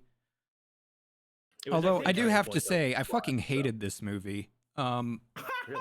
Yeah, I got like 5 minutes in, I was like, oh, this isn't a movie for me, and then just spent the rest of the movie kind of sitting there angry, like very detached from it. Yeah, having to like just watch the rest of it, but even though you don't want to, I feel that. Yeah. And that makes perfect sense And because there's the thing that no, it wasn't that early that I realized I didn't like the movie. It was further in. I think my biggest problem with the movie is they detached too much from reality. Like at some point it got to where I didn't believe that fuck, why can't I remember her name? For me. Mima. Mima. I didn't believe that she was like capable of functioning to do the normal shooting. And so all of these time skips and such that the show did to trick us felt just very intentional to throw off the viewer in a way that I didn't care about or appreciate. That's very interesting because the way that affected me was like I found that to be I had the exact opposite reaction. I found it to be very convincing. The idea that like and I'm not saying your read on it is because I should say I was gonna say a minute ago. It makes perfect sense. That's there are two reactions you can have when you're watching a movie like this, and that is you can either buy in and let yourself feel insane, or you can just not buy it, which is going to cause that sort of detached like whatever like, and neither one is wrong really. It just depends on like what are you looking for in your experience with the movie. If have either of you seen the movie Black Swan? No. I have not. Okay, Black Swan, Mila Kunis and Natalie Portman. Really good movie. Was influenced to an insane degree by this movie. Very, very similar sort of things. And Black Swan does some of the same stuff where it's like you start to question, like, wait, am I the crazy one watching this? Like, what's going on? I also so it's I just to clarify, I thought the movie was very good. It was very well done. Except my only problem with this is just that I didn't buy it. Right, it's an intensely personal thing that you can do with a movie that's trying to manipulate your mind. And I wouldn't blame anyone who sees a movie like this and goes, I'm not buying the manipulation they're trying to do. Another it's just more my taste to buy in and be like, no, make me nuts, make me nuts. Another I think reason I had this reaction, and this might just be me reading too much into the movie, is that like it has a more of a realistic art style than a lot of anime do. And so the the deformities of the stalker kind of are more apparent. I think the art style does that to good effect. Except one thing I noticed, which struck me as really odd, and I noticed this probably halfway through the movie, is that the stalker's eyes were like a little too far apart, even for kind of the ways that he was supposed to be. Even like in the art style and stuff, it felt really weird. And then, and there was clearly like something wrong with him. Like that, we get some shots that are not from Mima's perspective, and so I kind of trusted them as being grounded in reality. That let us know that not everything is right with the stalker character. And then, like as we get the reveal that Rumi is also insane, she turns and faces the camera. And I hadn't noticed this about her character before, and I think it's because intentionally she's always framed that so she's not facing the camera throughout the early. But her eyes are also much further apart. Very far apart. Yep. And so I kind of read into that a little bit as like a visual way the show was trying to tell us who was insane and who wasn't. And so then like all of the previous stuff with Mima's perceptions just seemed odd, because it's like, all right, I understand how Rumi has been acting and how the stalker have been acting, and that we're supposed to assume that some stuff is also going on with Mima, but like was it these people manipulating her and her perception? And like I get that the show is trying to get us to ask questions, but it just the biggest thing that I think could lead to that exact for thought. me. Right. No, that makes perfect sense. The thing that I think is the biggest that could lead to that is the idea of Mima's hallucination. Mima was hallucinating the pop idol version of herself throughout. Mm-hmm. She's having these hallucinations that I had to make a very small excuse for the movie in my own mind when the first time they showed the hallucination. And the excuse that I made in my mind for the movie was, okay, she's become psychologically unstable. We know this because time's running together. Everything's foggy. We don't know what's what, really. She's become psychologically unstable. We're meant to believe that and to know that. Okay. She's also fallen way down the rabbit hole on this version of herself on the internet that she is not, that she doesn't recognize, that isn't her. But it's a version of her. In fact, in one time when she logs in to go look at the website, she says, "What are you up to today?" I think she even said like, "I guess I went shopping today" or something like that. Yeah, I guess I went shopping today. Right. So you can see those lines are blurring in her own mind between her and the thing. And so I think the excuse in my mind that I made for the hallucination thing was like, yeah, I mean, those lines have blurred to the point that she's hallucinating this other version of her. And I think what's interesting too is like some of what you might be able to read it as is what another film that didn't go quite as far with like kind of destroying that terra firma. It could just be portraying the sort of like, it could be making metaphorical some of these structures of it, because it sort of like slowly ramps up to like they start getting like threatening letters from people, and that's like kind of freaking her out. But like, you know, she kind of is told to like just ignore it and keep going. But then like she's struggling with her TV career and it's not going the way she wants, and we get that little bit of jealousy where the band that like she left is now doing really well, and so I was like, well, maybe if I stayed with them. And so like there's kind of, I think, a lot of self-doubt that's kind of like, it's like, did I make the right decision? And kind of like being really anxious about that, kind of compounding with being terrified of the stalker who's like, at one point, like they literally found the screenwriter dead. The screenwriter who like wrote that scene in has been found dead. And so like they kind of like they ramp it up in a way that makes sense, that like she would just be like distressed and that could like really affect her. But then they sort of take it that step further as they keep going, where it's like, who's doing what? Is this a hallucination or actually somebody there? Is her murdering the photographer in his house Rumi doing it, or is that like her imagining doing it, or like there's a whole bunch of different things. Did Rumi get the stalker to go murder her? Because I knew when we were watching that scene and they showed us that it was Mima killing him, I was like, okay, it could be her. Everyone around her is dying. Like, she could be resentful and have lost her mind and be killing the people that have put her in uncomfortable situations. Or the movie could be telling me it's anyone. The movie could be saying, we're going to show you Mima here, but you don't know who this is. This could be anybody. And you're meant to believe, like, they're showing me Mima, but it could be anyone. Because at that point in the film, there's no ground left. There's no reality. You're floating in a fog of insanity by that point in the film, and you can't trust shit.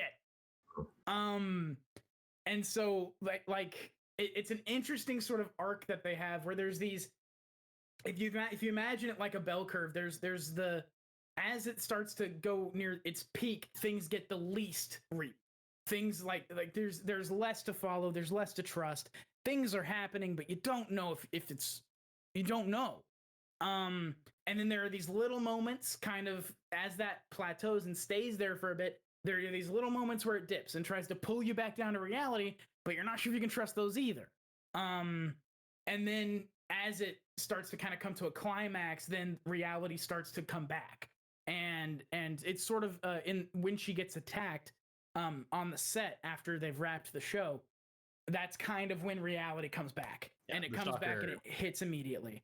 The stalker is attacking her because fake Mima convinced him that she's the imposter, and so he wants to kill her because she's tarnishing the image of his beloved Mima. Like, they have one scene where after the nude shoot, and it's getting published in magazines, like we see that he's been going from like newsstand to newsstand buying out all those magazines so that other people can't see it, right?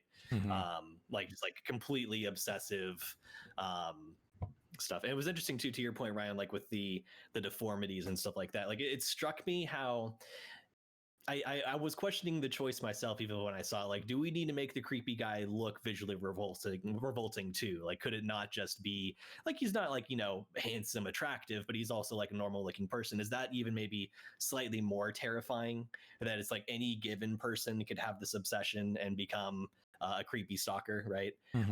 I think the decisions they made, I don't think were bad ones. I think they were trying to add to this like sense of unease and discomfort, and it very quickly signals to us that like there's something off about this guy, right? So there's definitely like they could have, I think, made a few different choices, just like what I was saying about Your Name. They could have made some different choices here and there, and it still would have worked just as well. But I can definitely see a few of those criticisms too, of like they didn't really need to make him grotesque and to make him creepy and imposing. It made him stand out at the very beginning. They first show him in the first scene when he's pretending to be a security guard at the Idol show. I think he just, or maybe that's his actual job. That's his actual job. Could be. So he's a security guard at the Idol show, and he looks like the way that they show him, like the angle that he's first showed at, he's leaning down so the crowd can see over. All the security guards are leaning down so the crowd can see over at the stage. And the way that it shows him, it's like at a 3/4 angle, kind of up high, and his eyes are hollow. And he's just got this like snaggletooth kind of look to him, and he's just like there. He's holding his hand up, and then we see his point of view, and Mima is like dancing in his hand. Dancing, yeah. Which was like a very immediate like visual metaphor for like he feels like he has some ownership of her. Oh man, it was so good. Yeah, that scene was like, real good. His hand around her or something like that, which he never did. But yeah, it was so good. So like it made him stand out from the very beginning as like, this guy is integral to what's going on here. You would probably be forgiven for assuming that he's the guy who's doing everything. I think that's kind of what the movie wants you to think. Is that he's the guy that's doing everything up until sort of the end when things become very clear. Because honestly, the Rima reveal did kind of surprise me. I didn't see it coming. Like, it made sense with all the different clues, but I was wondering if, like, he planted the bloodied clothes in her closet, right? And like maybe he's trying to, like, he says, like, I'll take care of her, I'll get her out of the way, right? And so, like, maybe the way he plans to do that is not by murdering her, but by making it look like she's insane and murdering people. And so, like, when she discovers that, she like has that in the closet, and like the press like tries to bust into her house and ask her questions about the guy who'd been killed and stuff. And so it's like, oh wow, maybe it is just like a creepy stalker who's like, setting this persona on the internet and kind of like pulling all these strings and kind of masterminding this thing, when in fact it was a combination of him doing his thing, sometimes at the behest of Rima, and then like we find out later it's Rima also doing stuff too, or Rumi. Rumi, right? yeah. I'm happy to hear you say that, actually, because I think that's why the movie pulls her away. I think that's why the movie pulls her out of the story and sort of is like, okay, so like Rumi's over here working. Don't mind Rumi right now. She's not important. She's over here working on this other project. Who cares? Just pay attention to what's going on over here. It was kind of a sleight of hand trick where it's like, I'm gonna be really expressive with this hand. Meanwhile, I'm making a coin appear over here, and you're not seeing it because you're not looking. Even when we see Rumi, we're still constantly interchanging her with the hallucination of the other Mima and Mima's mind, right? But is it the other Mima and Mima's mind, or is it the Mima and Rumi's mind, her persona being manifested? Because like Mima herself sees Rumi in a lot of cases as Mima. And so, and they just kind of like, again, that sort of like blurring of reality and like who is what is what, why, how, when. Yeah, I love it. I love it when a movie is like, hey, you don't know what's real either, do you? And I'm like, no, I don't. So like when we get the end where she's like, yep, I'm the real one. Like just the fact that they call it out so much, like I was willing to just buy into like, okay, cool, it's finally over. She's fine, right? But then the fact that she like calls that out specifically is like, oh no. You know what you're doing. You're not actually confirming anything for us right now. Yeah, right? yeah, So, that's exactly right. Yeah. It very much, like, when I read that this movie influenced Black Swan in particular, I was like, oh, I have to watch this, because Black Swan, just like that, does this exact same thing. Where I think to a lesser degree, because it's live action, it's hard to get weird in live action to a certain extent. Because Natalie Portman's always Natalie Portman. You can't fuck with that. I know what Natalie Portman looks like. I know what Mila Kunis look like. You can't convince me they're not Natalie Portman and Mila Kunis. So it's a little different than in animation, but they very much do a very similar thing. It was I love it. I love this movie. This movie, like, I felt like I was being like dragged into insanity by this film. And I like that feeling. I enjoy that feeling in a psychological horror film like this. I want to feel insane. Make me nuts, man. Why I don't care if the person I'm watching is nuts if I know what's real. That's not a psychological horror to me. All right. Well, shall we? Real? I thought you were dragged into insanity by law school. Yeah, that too. Shall we get into ratings for this? Sounds good.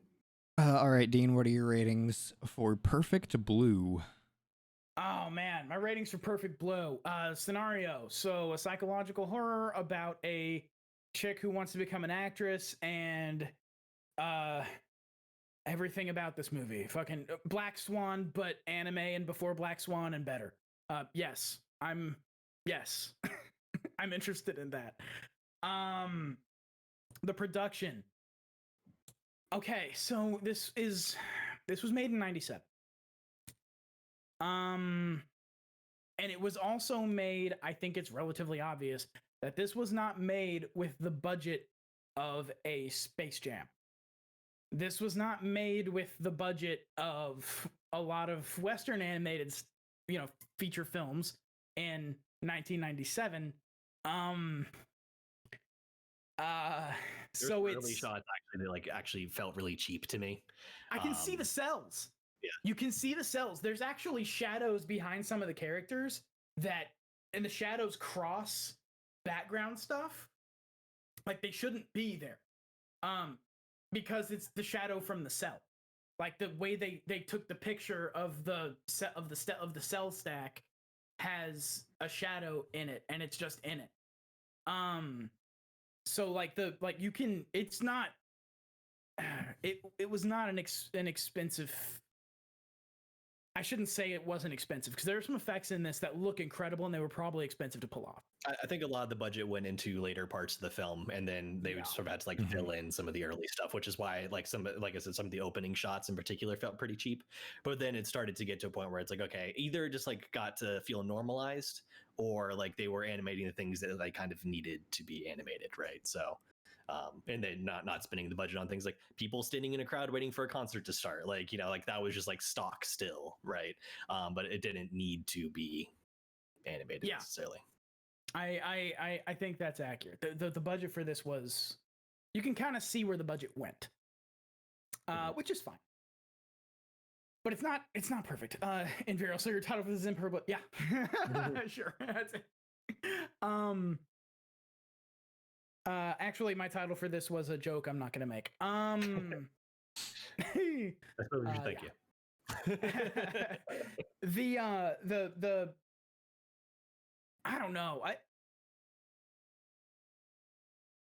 Okay, I'm gonna make it come down to one thing for this production thing, because it was a thing that was really cool that they did, that I think makes the production earn a point, even if, especially at the beginning, some of the stuff is a little rough looking. And that is the way that they did the Rumi reflections.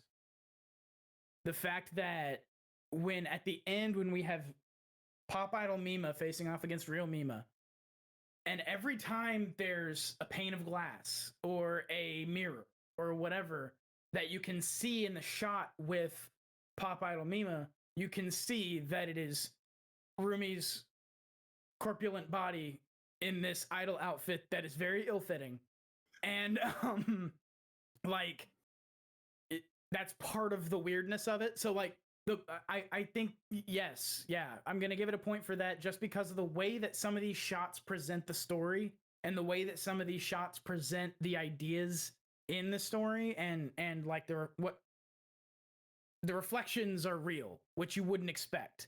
Like all throughout the movie, the reflection's been fake. The reflection's been, she's looking at a reflection on the train, and then Pop Idol Mima goes like, and like smiles at her, and it's like, and then the reflections become real, and it's about, so yes, I'm gonna give it a point. It's rough looking at the beginning, but as it goes on, you can really tell they put a lot of love into animating this and making it look good. Like, and even at the beginning, where some of the stuff's kind of rough, but like the dancing looks good. Like, so you can. I was actually going to call that out when I did mine. Is that the dancing scenes actually look pretty good? Yeah, so I think it's relatively clear that a lot of love went into this, and some places they just didn't have time or money, one of the two, and that's fine with me. I'm gonna give them a point for the production here. The storytelling, I think it's really good. I think it made me feel nuts on purpose. I don't really think there were like mistakes in it, because anything that you could point at and be like, that's a mistake, it's like, no, that's just them making you feel nuts. Like it's not a mistake so much as it's like, yeah, it's fucking weird, because the movie's fucking weird, because nothing's real and everything's insanity. So I appreciated it, but I could totally understand somebody else seeing it and being like, nah, the storytelling sucked, because I don't know what the fuck is happening. So like, how is it even a story? I would totally understand that point of view too. I just don't share it. So I'm gonna give it a point for that. I did enjoy it, and yes, I do want to go watch Paprika now. Oh, I didn't realize they're the same directors. That makes a lot of sense. I haven't seen Paprika, but from what I've heard of it, it sounds like it's got similar inclinations as far as film direction. So yeah, it's very good. I've heard anyway. Paprika, I've heard, is very good. The cinematography in this, let me copy and paste this, because the cinematography is some of the coolest stuff in this. Let's look at IMDb for Hisao Shirai. Cinematographer on Ghost in the Shell. So there you go. Like, and on Neon Genesis Evangelion, the end of Evangelion, and on God, a lot. Let's go down a little lower. Ghost in the Shell, Neon Genesis Evangelion, Perfect Blue, Vampire Princess Miru, a bunch of Pokemon stuff. Lupin the Third, Missed by a Dollar. Oh My Goddess the movie. So yeah, I would definitely be interested to see some of the stuff that this the Pokemon TV series. Like what? Yes. Everything looks good. Pokemon the first movie. Cinematographer on Pokemon the first movie. If you liked Pokemon, you might also like Perfect Blue. Right. But the fact that this cinematographer was also like, yeah, I'll also do the cinematography for Ghost in the Shell, not 2.0. One of the prettiest cyberpunk films ever made with some of the coolest imagery you've ever seen. And also, End of Evangelion, same, but mecha. Like, yeah, okay, I'm there for it. But everything on this is again, you can tell it's just a little cheap, and that's it. And only in certain places. I definitely think this deserves a 5 from me because I love the shit out of it. All right, for me, did the premise interest me? No. This is not a show for me. None of this is for me.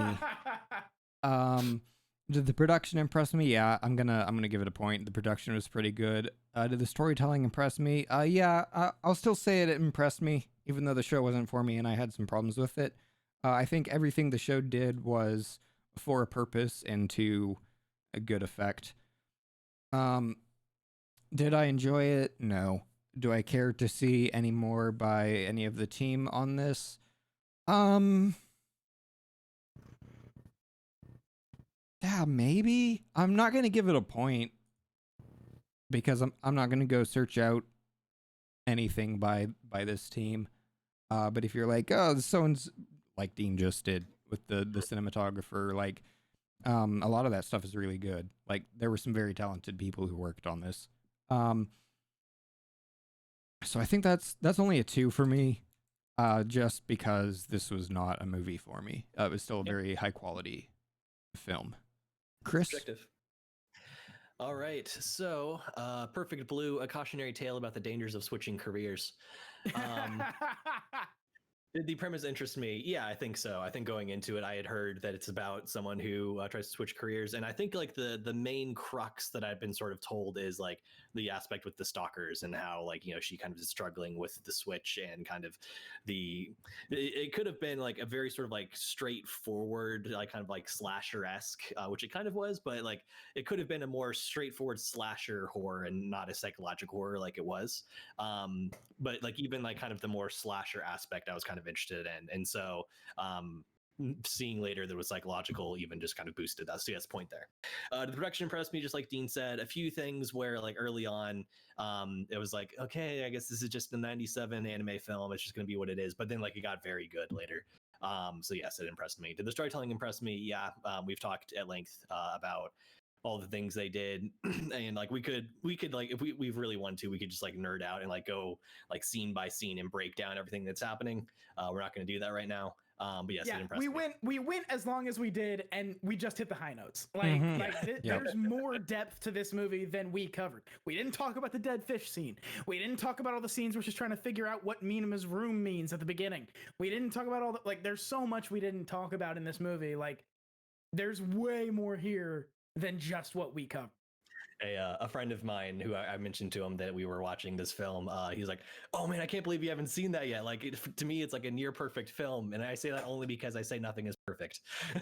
So, yeah, no, I feel that same way about this movie. And I can totally understand too. Like I'm kind of glad that things went the way they did in our discussion about it, because I wanted to pick something that might be divisive. Mm-hmm. I wanted to pick something where it's like, man, if it's not for you, it's not going to be for you. Like just from kind of like a cinephile art of film perspective, this is one of those anime films I think you could pretty easily like hold up as like, this is just a good film we can talk about. Like you don't have to like anime, even if you would typically not like anime because you don't like animated films. Like this is still a solid film, I feel like. I feel like with Your Name, you could say this like, oh, it's got a good story and stuff, but there are a lot of people who are going to see the anime-isms and be turned off by it. I think this Sure. This could have just been a live action film that I think was probably helped by the fact that they had a little bit more creative freedom with it being animated. It was called Black Swan. It was amazing. There you go. But right, that's one of the only things I knew about this movie going into it was like people had said I would enjoy it. It was about a pop idol switching careers, and it inspired Black Swan. That's all I knew about it going in, and it was like, yes on all points. Do I enjoy the film? Yes, I think that's pretty clear by now. What did this film make me interested to see more by the director studio franchise? Yeah, I think now like seeing this, like anytime I would hear like the director's name on something like Paprika, like it's one that I was interested to see anyway, but it's like knowing it's like, oh, this is by the same guy. Hell yeah, I'm gonna go see Paprika now, right? So I think that that does get a point. So that is another perfect blue for me. It brings our total score for this to a 12 or 80%. I'm happy. I wanted to pick something that wasn't gonna be universally beloved, and like so much so that I was considering something much more gory and horrific. Like I wanted to pick something that was gonna be like, if you're not gonna like it, you're not gonna like it. At least to like on a personal enjoyment level, I wanted to pick something that might be a little divisive, and I'm glad it ended up that way. Yeah, I'm glad it wasn't. I appreciate it.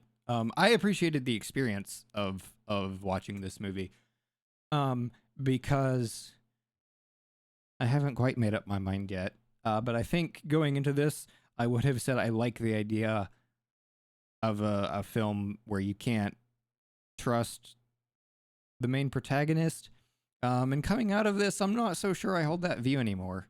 So, yeah, it might still be something I narrator. appreciate in a slightly different context. We'll see, but kind of the way this film didn't resonate with me. It takes unreliable narrator and turns it up to 11, where it's like, this isn't just an unreliable narrator. This is unreliable reality. You can't trust what's even being put to film. Mm-hmm. So I think maybe the unreliable narrator is someone who like is like skewing the truth or just telling you their perspective, which might not be the perspective of other people, omitting things, but like it's kind of like people in their right mind being unreliable, as opposed to no, this is just the experience of kind of going a little bit crazy. Even the classic unreliable narrator of Fight Club is like, yeah, it wasn't Durden, it was him the whole time, but everything you saw happened. It was just not the way you thought it happened. In this, it's like, did everything I see happen, or am I imagining things? Like, none of it happened, Dean, because it's an animated film. Yes, that is true. All right. Well, shall we take a quick break before we get into our last film? That'd be great. All right. I'm gonna leave you with some music. We'll be right back.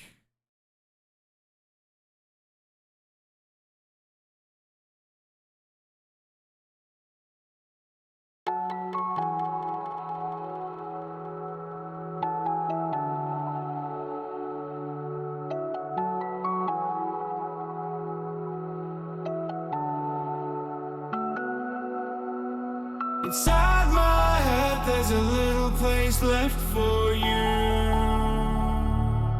What do you know? What do you know? And all I want is to find out what you're going through. What do I know? Maybe the silence is dangerous.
and I'm screaming, and nobody can hear me. You say you wanna see me like every other weekend. You said that you were leaving, you better fucking mean it. Funny how it changes, memories of places, the time that I've wasted, nights when you was fading, always see your face, and I can't even take it. It's always says the same, and I don't think I'll make it.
Funny how it changes, memories of places, the time that I've wasted, nights when you was fading, always see your face, and I can't even take it. It's always says the same, and I don't think I'll make it.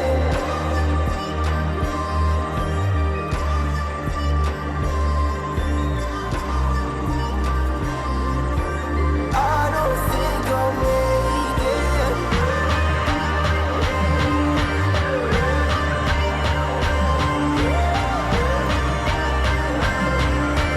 I don't think I'll make it.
Think of a monster you name it, I'm in it. It's been a hell of a ride, but I'm in it. Birth of the queen is the death of a cynic.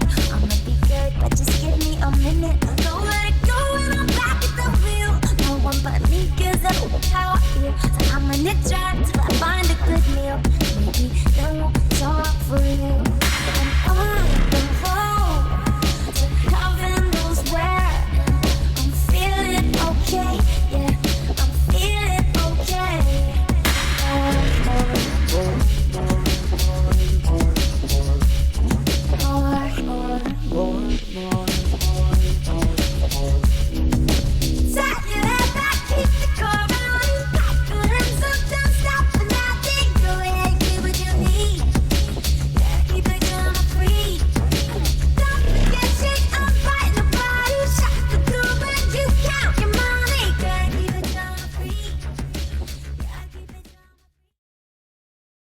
Okay, we're back. And Dean's getting water. And Dean is getting water, yeah. The next show we have to talk about is Kizumonogatari 1 Teketsu Hen. This is going to be a little interesting. So Kizumonogatari is a light novel that is a prequel to the Monogatari series. So light novel already, not a huge amount of content there. But then they actually, when they adapted it to anime, they adapted it in 3 parts. So it's 3 movies.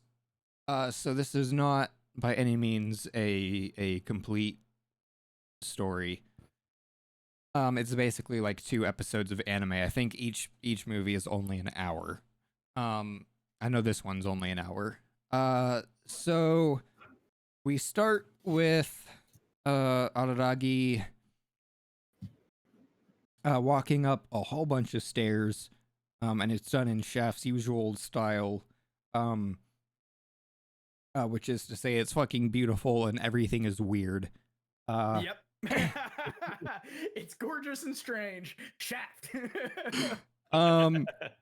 He gets to the top and walks out onto the top of this building. He's 8 floors up, I want to say. I think it showed an 8 on the door that he exited.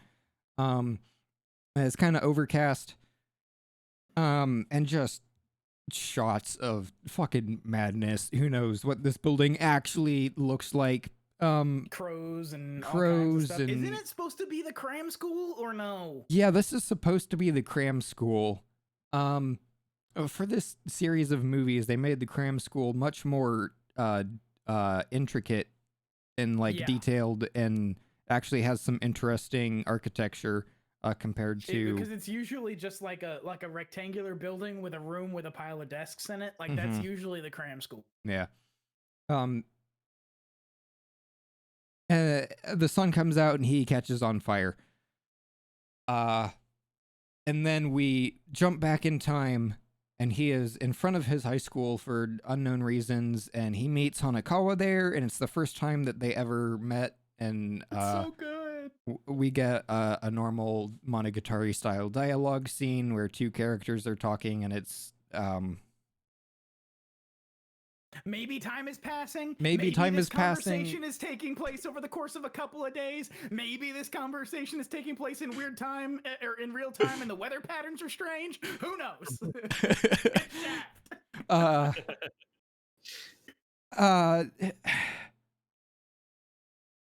Weirdly important to the story, you wouldn't think it would be, because anime wind blows Hanekawa's skirt up, and Araragi gets a panty shot, and typical anime fan is like, okay, bullshit panty shot, we get it. Fan service. This fan service is the cause of all of the events that happen in the Monogatari franchise. Yes. Which is everything starts with the fucking great. Is it just me, or so did they make? Actually, I want to ask this question when we get later on because it has to do with the rest of the series. okay. Araragi gets horny and can't just sit in his room, so he goes out to buy basically a porn magazine. And on his way back, he sees a trail of blood leading into the subway. Building. He like a shaped hole in the side of the building where the magazines are. And like Kool-Aid Man right style. Magazine calls like something excitement, I think it was, or. I also like how good. the hole that he makes is right next to the door, so when the glass doors slide open as he exits, the glass slides like in front of the hole. You can actually see it. It's fucking hilarious. Follows the trail of blood for like 1,000,000 miles down into this subway tunnel. Like, this is the deepest fucking subway. Like subway to the center of the earth. Oh yeah. Anyways, that's where he finds Kiss Shot, Acerola, Orion, Heart Under. Acerola, Kiss Shot, something. It's Kiss Shot, Acerola, Orion, Heart Under Blade. Heart Under Blade, yeah. the iron-blooded, hot-blooded, cold-blooded vampire. Yeah. Also, probably the Shaft. best character in anime ever. Probably. She's she's just called Shinobu. Isn't she just called Shinobu in the actual like Monogatari series? Because she's introduced as that in the first episode of Yeah, in the first episode, Bake. well, I don't know if it's the first episode of Bake. The first time we see the first her, one she appears in. Yeah. yeah, Oshino is like, I've just started calling her Shinobu. Yeah. And then that's her name for like for Bake Monogatari forward, she's just called Shinobu. Mm-hmm. Just imagine the logistical complications that would come with like saying her full name in a manga every time someone addresses her or she refers to herself. Well, for a minute they just call her Kiss Shot. Which like she'd rather be called Heart Underblade, and he's like, why Mhm. why'd you call me Kiss Shot? He's like, well, because it's easier. Yeah. Is there a reason for you to call you Heart Underblade? She's like, guess not. It's fine. Yeah. She when Araragi finds her in the subway, she's missing all of her limbs and is bleeding out and doesn't have enough regenerative power left, so she's gonna die. Unless basically, She also appears as a full-grown woman, which she does not later. yes. Yes. Yes.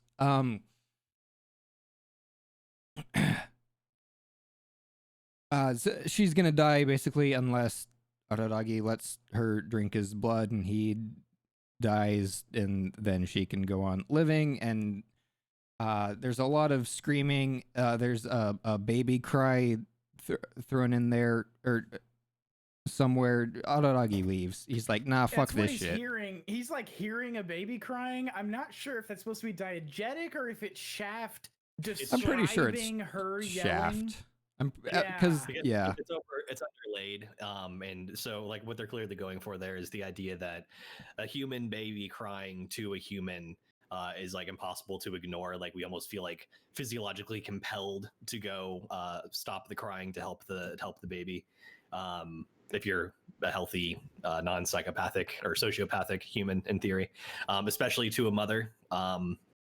That is apparently just like a thing that we can't ignore, and so it's basically it's trying to draw on that. It's like it's the sympathetic impulse of the person to help the person who's crying out for help.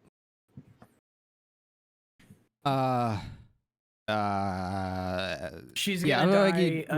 runs the fuck yeah. away and then changes his mind and runs back and is like, fine, I'll do better in the next life, whatever, I don't care. But then instead of dying, he becomes a vampire. But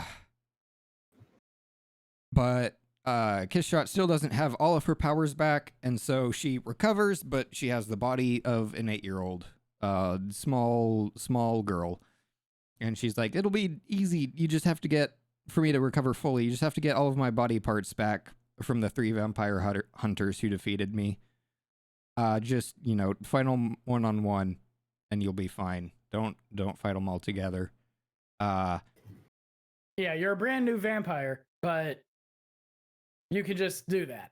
Yeah, you're a brand new vampire, but you're one of my servants, and I'm a real powerful vampire, so you're also a real powerful vampire. So it's no worries.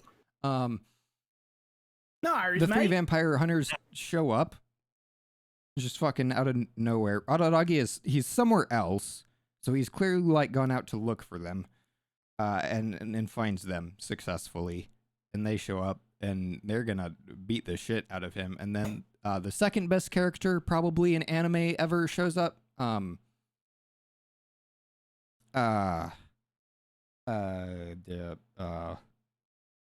Meme. I forgot his name there for a second. And he's like, nah, fam. And then he's like, I'll help you face them one-on-one, but then it's up to you to actually win your fight.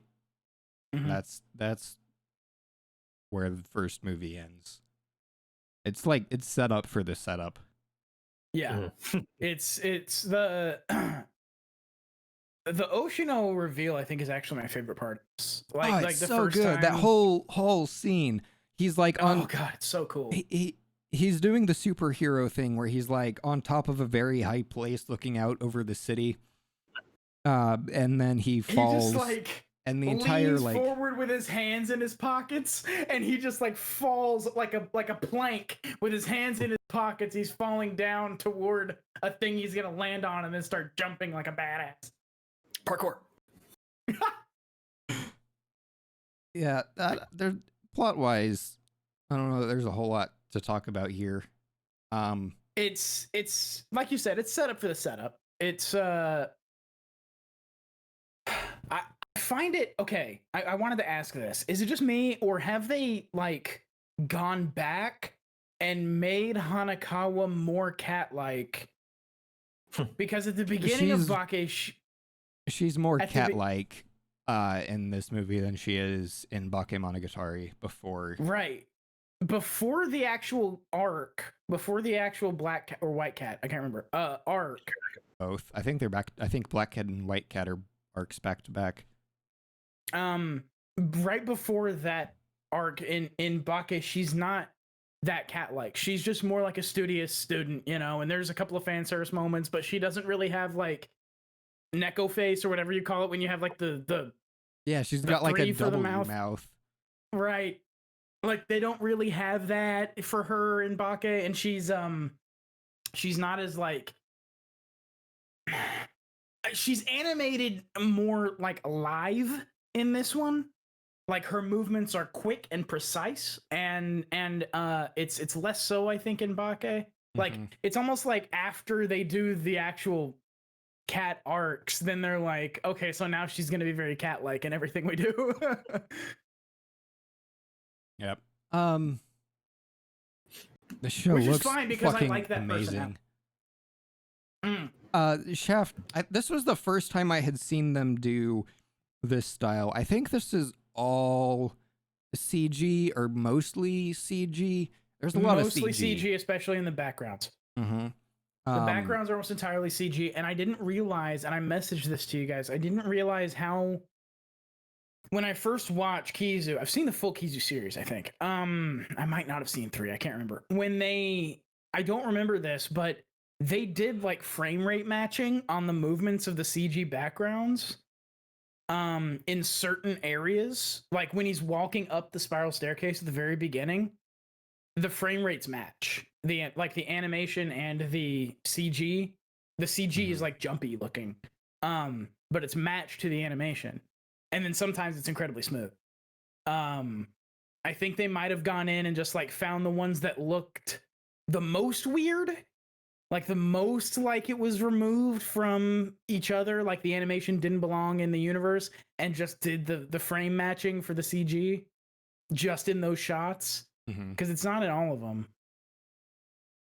I mentioned earlier I wanted to talk about like animation and animation quality once we got here. This was actually like my 4th choice of movie for this special.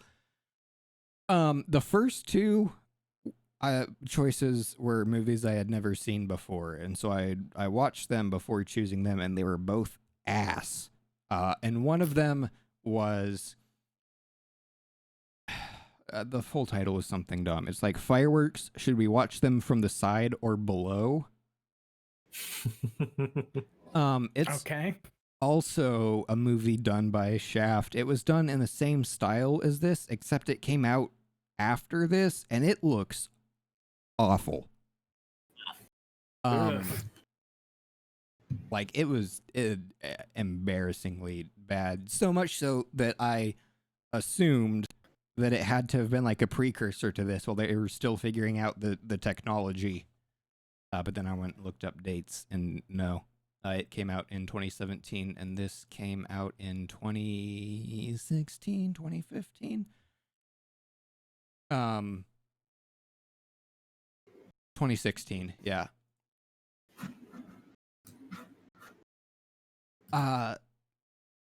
It looks modern, but it still has all of the style that you expect from the Monogatari series. Oh yeah, there's really good sideways head stuff. in there. That's just like that's there's a bit where Shinobu, like when she's first I think it's when she's realizing, okay, so this is something that I only noticed watching it this time. I think she's trying to glamour him when she's trying to convince him to give her his blood, and it doesn't work.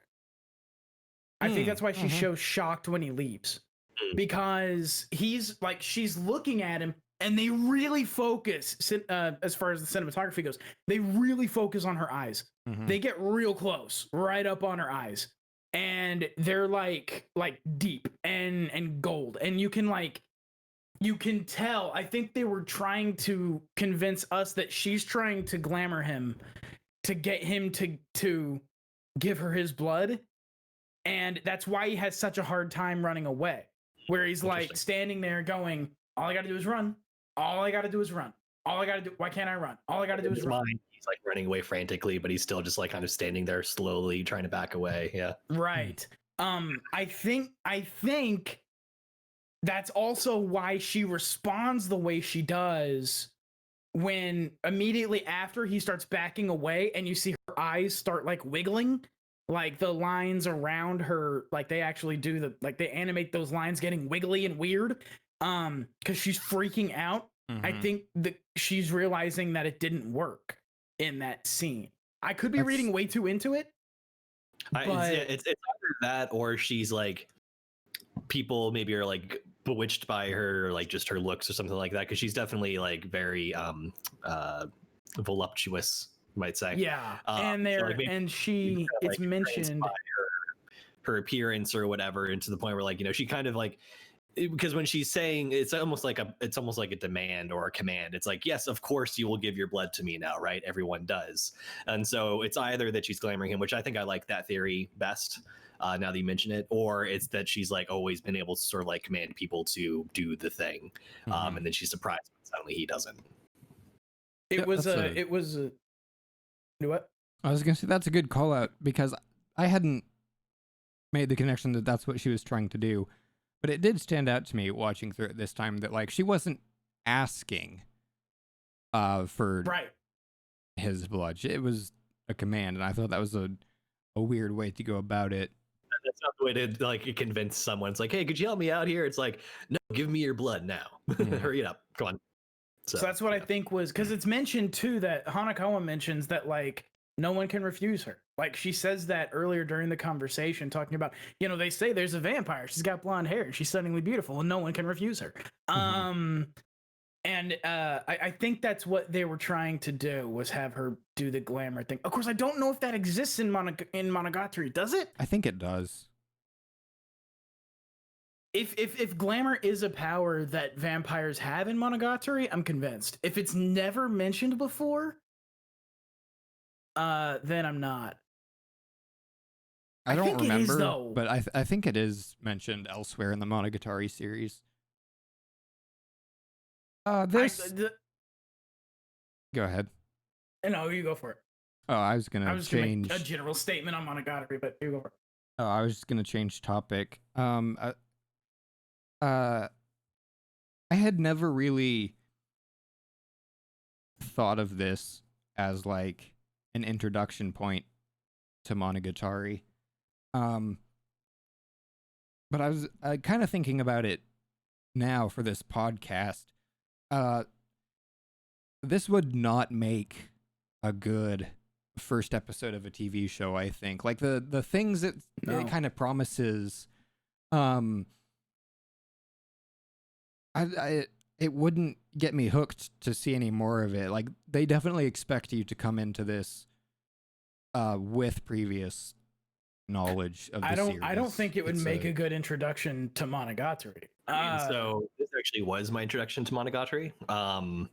When Ryan showed it to us, like the only thing I've seen from this franchise is this, like an AMV or two, which I think come from this movie trilogy anyway, and the toothbrush scene. Oh, that's the most unfortunate. So you don't know why my spine tingled when Hanakawa first says at the beginning of this, because I haven't watched Monogatari in a long time. You don't know why my spine tingled when Hanagawa first says Araraki-kun. Like Slight amendment. Later on, I went to go on to see, I think like episode 1 and maybe 2 of Bakemonogatari. But again, after having seen this, so this was my intro. And so to your point, I forget if you pitched it to us, like if it's a story about vampires and stuff like that at first. I think I kind of went into it fairly blind. And so to Monogatari? Into this film even, which is again my first exposure to the series. It definitely, like, I was able to gather that, like, through the opening sequence where he's like trying to like sort of like crawl his way out of that building and then gets exposed to the sun and everything, that it was a vampire thing without stating like, I'm a vampire, we're gonna open on me sucking someone's blood, right? Like we see like the teeth and he's like clearly in a daze, and then he, like, the sun comes out and he sets on fire, which is kind of like a cool way of interpreting that. I think Heart Under Blade later says that most vampires would have just evaporated instantly, and the reason he survived is because like she is good at making him.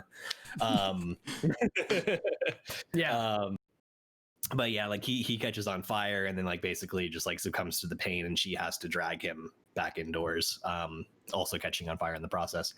But so like, yeah, I got that, and it definitely just seemed like a very sort of like stylish, very deliberate way of kind of like communicating like the feeling of being in that scenario. And again, we don't have any context for where he is at the start. It's definitely a media res. So like that was like, it was more kind of a point of fascination, and I almost like read it as artistry more than like a story in a way. That's definitely Bake. Bake can definitely be described that way, especially at the beginning. Especially with the like they'd cut away to like the full screen, like it turns red with black lettering. It would have like some sort of text, and then like black with white red lettering. It would like be reading like noir for black and French and like all this other stuff. They have rouge. Yeah, rouge for red. It's a throwback. That's a throwback to in Bake. Shaft was a newer studio, and there are missing frames in Bakemonogatari that they just replace with like a colored frame that says frame missing with dialogue over it. And it ended up being very stylish and cool. And this is a throwback to that. They don't need to do that anymore. I don't think they're missing any more frames, but they're like, this is part of Monogatari now. This idea of missing frames. And right when the sun comes out, like they have a couple of like French phrases that pop up, and that was like the first time I couldn't follow what they were saying because it's very quick, and I don't know French that well. It switches from German to French at one point. At the very beginning, everything's German. Was it? Yeah, because it says more light, but it uses more light in German, I believe. Unless I'm way wrong about that. Unless maybe there's a German phrase that popped up that it was quick enough that I missed it. Or they could be cognates. It could be a German and French cognate too, because it's the same root language. Anyway. Yeah, so like we see him like, okay, he's a vampire, and probably in some form of distress, and then later on we get to see how he becomes a vampire because he encounters one, and like so there's kind of like this sort of surreal element of like. It does a decent job of sort of like, if you're willing to go along with the ride, putting you in the shoes of just a normal person who is encountering this monster, and then kind of like being taken in by her and becoming a vampire. They do an interesting job of sort of portraying that experience, if you will. But as an intro to the series, like, I think like by the end of it, and it's funny because it feels perhaps longer than an hour, even though it is. I looked up the runtime; it's like just an hour and 4 minutes or something like that, and that probably accounts for credits too. So it is basically 2 episodes of an anime, which I was thinking by the end of it, it's like, oh yeah, that could have just been like 2 episodes worth of an anime. Like, well, it basically was. But like Ryan, you said, I'm not sure if it would be a great first episode of an anime. I think I would want to have other things happen at different points, maybe a little bit of because there is in media res, but we get like the whole like a very protracted scene of him meeting the girl from his school. A protracted dialogue sequence in my Monogatari. If you're not familiar with Monogatari, that would be off-putting because, yeah, well, that's a like, and I remember later there was like an episode of like I think the first episode or so of Monogatari, Baki Monogatari. I remember thinking it did a really good job of telling the story by using visual cues too, and like not holding your hand too much, but like it's still kind of like it feels like a little bit like airy in a way. Like it's not ethereal. Yeah, ethereal is a good way to put it. Yeah, you're kind of just like drifting through it, and things are kind of happening. And then, of course, like there's the punchy moments where like action's happening, or like kind of. It's definitely a very interesting thing they're doing with pace and with kind of like rests and beats and crescendos and all this different stuff, which is kind of cool. Like so again, from kind of like a sort of like artistic perspective, it's a very interesting film. But from a sort of storytelling perspective, I think it would probably do better as the whole trilogy than just like this one that we're talking about. Yeah, I could only see you caring about this if you had like watched and enjoyed Bake at least, because they do throw back to Bake in certain ways that they had kind of dropped, like going into was it Nise Monogatari is the second series? Yeah. Or is it Monogatari series second season? I don't remember the order. I don't remember either. There's a lot of it. But they kind of dropped some of this stuff that made Bake kind of cool, like later on, and they revive a lot of it. Like the missing frame stuff, they do less of that later on, and they really bring it back for this. It's Bake, Nisei, and then Monogatari series second season. Okay. So like if you hadn't seen and like enjoyed Bake, I'm not sure if you would like hook into this as much as you might if you had seen and enjoyed Bake. I think when I first saw it back in the day, it did make me interested. And I think partially because like one, it is very stylish and very cool looking. Just like the way it's presented is very good. And then also I was kind of intrigued by the whole like welcome to the world of darkness, she actually says at one point when she's explaining to him that he's now a vampire. And so it's like this is the experience of a normal person becoming a vampire and like kind of just being like thrust into this scenario. It's like, hey, go fight these three guys and I'll turn you back into a human. It's like, okay, how do I do that? You say I'm very powerful, but like do I shoot laser beams? Do I run real fast and jump real high now? I mean, like they don't really explain how. And then like he's there and he's like trying to confront one of them and he sees like all three of them closing in. It's like, oh, you've got a very large like cross blade, and you've got swords for arms, and you know. And like so, the vampire hunters appear. I think you're introduced to the idea of vampire hunters first in Nise, right? Or is it late Bake? No, I think it's I'm Nisei. not sure. It's either Nisei or second series or second season. I don't think it's in Bake. So like I've seen Bake twice. It's been a while, but I've seen it twice. The first time I watched it, and I think what Chris is saying like goes to this a little bit, is when I first watched Bake, I only watched it because it was on like a multitude of top 10 anime lists. And I was like, I want to watch an anime. What's a good anime? And everybody was like, Bakemonogatari is great. Okay, so I'll watch that. I my only wish for as far as an introduction to Monogatari, or I say it different ways every time. Monogatari, whatever. My only wish for my introduction to it was I wish somebody had just said at the very beginning, it's weird. Just those two words. It's weird. It's weird. Yep. It's good. It's cool. It's weird. And if I had heard it's weird before getting into it, I would have had a way easier time on my first watch through of Bake. Mm-hmm. And I think some of that carries into this, where some of the stuff that Chris is reacting to in this way seems to me like kind of how I reacted a little bit to Bake, but without the background of Bake that you probably want to have going into Kizu. So it's a very interesting like point of view to hear. Bake does a really good job of like establishing characters and giving you a reason to be in, and a story and giving you a reason to be invested. This definitely assumes that you already know the characters and are invested.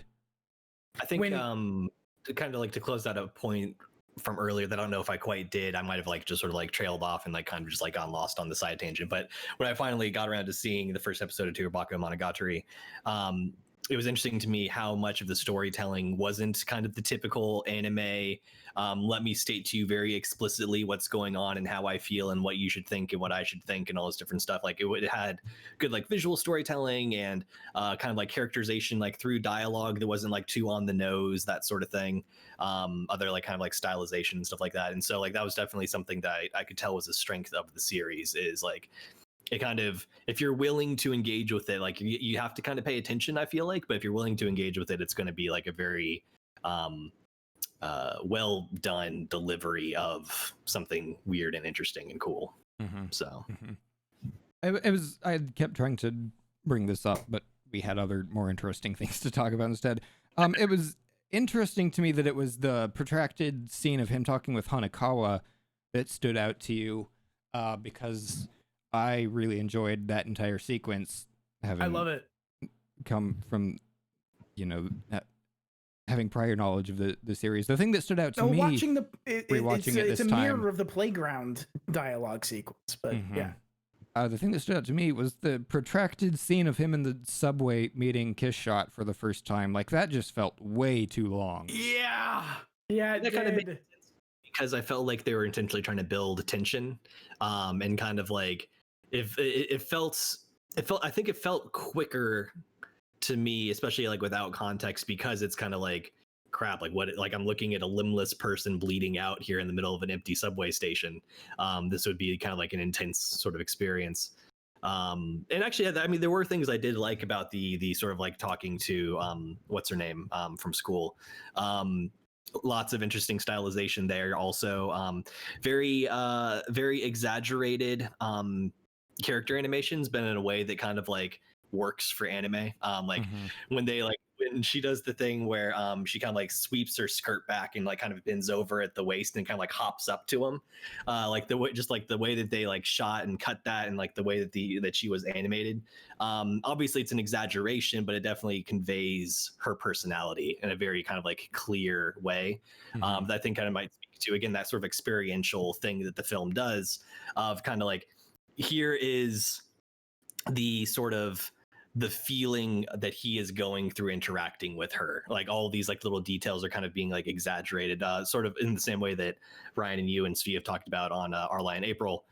There's like this theory that like despite this concert hall for middle school piano recital not being super packed, the crowd seems to be huge and the applause is, uproarious. And it's probably the way that the middle schoolers are perceiving it, right? It's going to be much bigger and much more dramatic to them than it would be to like just the adult who's standing by and watching. And so in the same way that we get their perspective through stuff like that, we're getting MC's perspective on being an adolescent boy who is encountering a cute girl and he doesn't have friends, and he's trying to talk about why he doesn't have friends, and she's like being very charming and stuff like that. So like I said, it does a good job of kind of conveying his experience and sort of like letting you understand that. There's an interesting thing with I feel like they gave us those scenes with Hanekawa like for Hanekawa stands, because there are people who are like, Hanekawa best girl for life. Like, I don't understand them. I don't either. I really don't. But well, shit, I forgot what I was gonna say. I do appreciate Hanekawa though, as a character. Like she's really, really cool. And I think that I'll let you finish. Sorry. Well, no, that was kind of that's kind of all I had to say, aside from the only like gripe that I have with Kizu as a series and with the first movie kind of dips in a little bit in the middle a little bit. It gets a little slow in the middle. It's very cool on the edges, and it gets a little slow in the middle. Like after his transformation up until the vampire hunter sequence, things are a little plodding. But that's not very long either. It's not like a huge. That's not the biggest chunk of the movie. Also, Hitagi best girl forever and ever and always. What were you gonna say? I think the scene with Hanakawa does have some importance, because one of the things that's really important in Monogatari, like as a whole, is the idea of knowing or believing. And it's kind of important that Araragi knows about the vampire, or has that seed implanted in the back of his mind for him to then be able to encounter her. And I think that's something they actually touch on more in one of the later movies, is that like the reason he was able to encounter Kishot is because Hanakawa told him about her previously. That's a thing that's in, I think it's in the first Bake arc too, with the crab, where it's like you can only see it if you are like aware of it, if you know it's there. And sort of believe it's there, at least in part. Like that was, by my understanding, I think like that was part of it. Because Hitagi, I think, sees the crab at the end of that arc, right? Yes. When she finally believes it's real. Crabs aren't real. True. Mythical creatures. Never seen one. Yes. No. All I know is they're fictional, and fictional crabs like to go to raves. Have you ever seen a crab IRL? I mean, seriously, No. think about it. No. I have not. I do think it's interesting to see this, because the Kizu, at least the first part of Kizu, seems to me to be like, okay, so we've told all of these stories in the Monogatari universe. Let's finally get around to telling you how exactly it was that Araragi became a daywalker, which he is in Monogatari. In Monogatari, he's a daywalker. He's not a full-fledged vampire anymore in Monogatari. So it's almost like they were finally they were like, okay, we'll give it to you. We'll tell you how it happened. Which I think is cool, and but I also think it's part of why you should probably have Bake in your pocket before you try to do Kizu, because you'll understand more about the story that they're actually trying to tell because of the order in which the stories were told. There are different like theoretical watch orders for the Monogatari series. It actually reminds me of conversations we've had recently about Fate, and again, not going to talk too much about that, but the question of like, is Fate Zero the right place to jump in? And it's like, in a lot of ways, it kind of is. Like, you're gonna miss there are gonna be a few things that are gonna be spoiled for you when you get later on, and like you might be missing like a little bit of context, but they kind of explain it well enough that like it's a very compelling way to be introduced to the series, even if it's not kind of like the purest way. And so the purest way might be to approach this film after having seen other stuff in the series. But like, again, for me, like this is my first exposure to it, and I still found it interesting enough that like I don't know if necessarily had I come into it without like the recommendation or something like that, like it was still take the 3-movie trilogy, put it into one film, maybe bring it down to 2.5 hours instead of a full 3. A full 3 would still probably be fine, but then like if you can pack that, like that sounds about right for a film adaptation of a light novel. And if it's a light novel, it kind of is like a cool introduction to this world, and it's an origin story. Starting with an origin story is not a bad way at all to get introduced to a series, I think. Prequels are a fine way to do that. Yeah, no, I absolutely agree. I also think with Kizu, part of it's like, yeah, it absolutely sets up the world. It sets up the fact that it's a supernatural series. Which is something that you don't really. Bake doesn't tell you up front that it's a supernatural series. Mm-hmm. And again, that's part of why I was like, just somebody tell me it's weird, and then I would have been able to hook into it so much faster. But that's kind of something that Kizu does. What Kizu doesn't do is introduce you to the characters, like in the way that Bake does. Mm-hmm. You don't get the same level of knowledge about who these people are.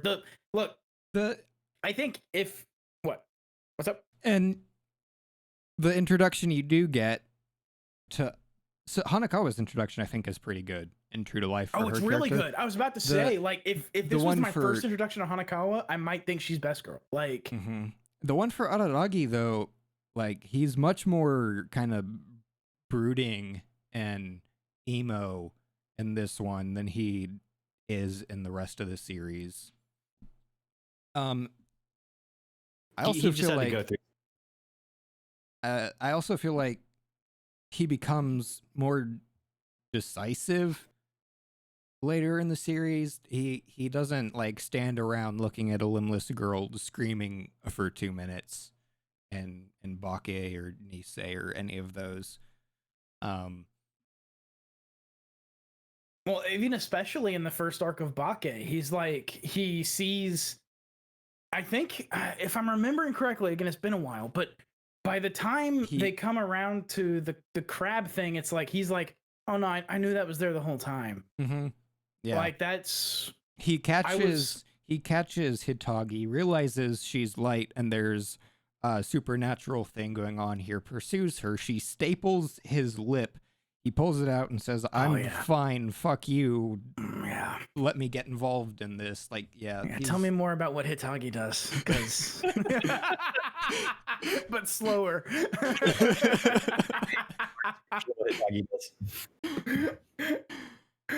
Oh, shall we get on to ratings for this?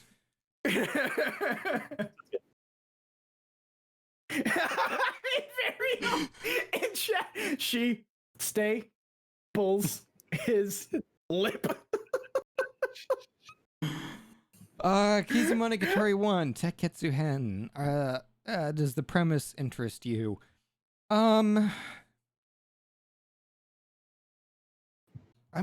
Treating this as a prequel, I'm gonna say yeah. Like, if the premise is a prequel to Bakemonogatari, sure. If the premise is like, if you're coming up at this with no previous knowledge at all as an entry point, like, are you interested in a supernatural story about vampires? Probably not, but anyways, I'm gonna give this a point. Yeah, anyways, you get it. Do the production impress you? Yeah. Absolutely. The show is fucking gorgeous. Also, the like dog squeaker noise when Araragi pats Shinobu on the head. Yeah. Yep. Mm-hmm. Did the storytelling impress you? I'm not gonna give it a point for this. I think it's fine overall. I think the next two movies are much stronger in terms of storytelling. This one was a little slow in parts. Not the best pacing. Not a whole lot happens in the movie, even. So no point for storytelling. Did I enjoy it overall? Yes, I did. And am I interested to see more from Shaft? Even just based on this, yeah. Yeah, like Shaft is fucking great. Fucking Shaft, man. And especially knowing other stuff they've worked on. Abso-fucking-lutely, give me more. Just don't give me any more fireworks, please. Dean, what about you? I think I'm gonna look at this. I think I'm gonna look at this movie as. I think I'm gonna give it the strongest sort of setting that I can look at it in, which is like as a person who watched Bake. And in having watched and finished Bake, probably enjoyed it. Like just from that perspective. I think I would be very interested in the premise of Kizu. Just because it's you know, we're dropped. Chris said in Media Res about this like 2 or 3 times. That's Monogatari. Like that's what this series does. Is it drops you in the middle of a story, and then it's like, and now you're in it, so enjoy. And Have fun. at certain parts, you're like, what is going on? And they're like, we'll say it later. Just watch the show. You can almost feel Shaft in the Monogatari series, just going, stop asking questions. It'll all make sense. So like, I certainly would be interested in Kizu had I again watched Bake and enjoyed it. I think it absolutely would get a point for premise. As far as production goes, there are certain times when the CG to me sticks out, and it's like, this doesn't look like it's part of the same world. But then there are other times where it's fucking perfect and beautiful. Like the cranes, are they cranes or earth movers in the background of the school shot? I can't remember. Large construction equipment. Yes, and they are gorgeous. Fucking beautiful. The animation here on the characters is amazing. You can believe that, like, with the way that they had Shinobu moving when her like arms and legs were chopped off. She had like one arm was at the elbow, the other one was closer to the shoulder.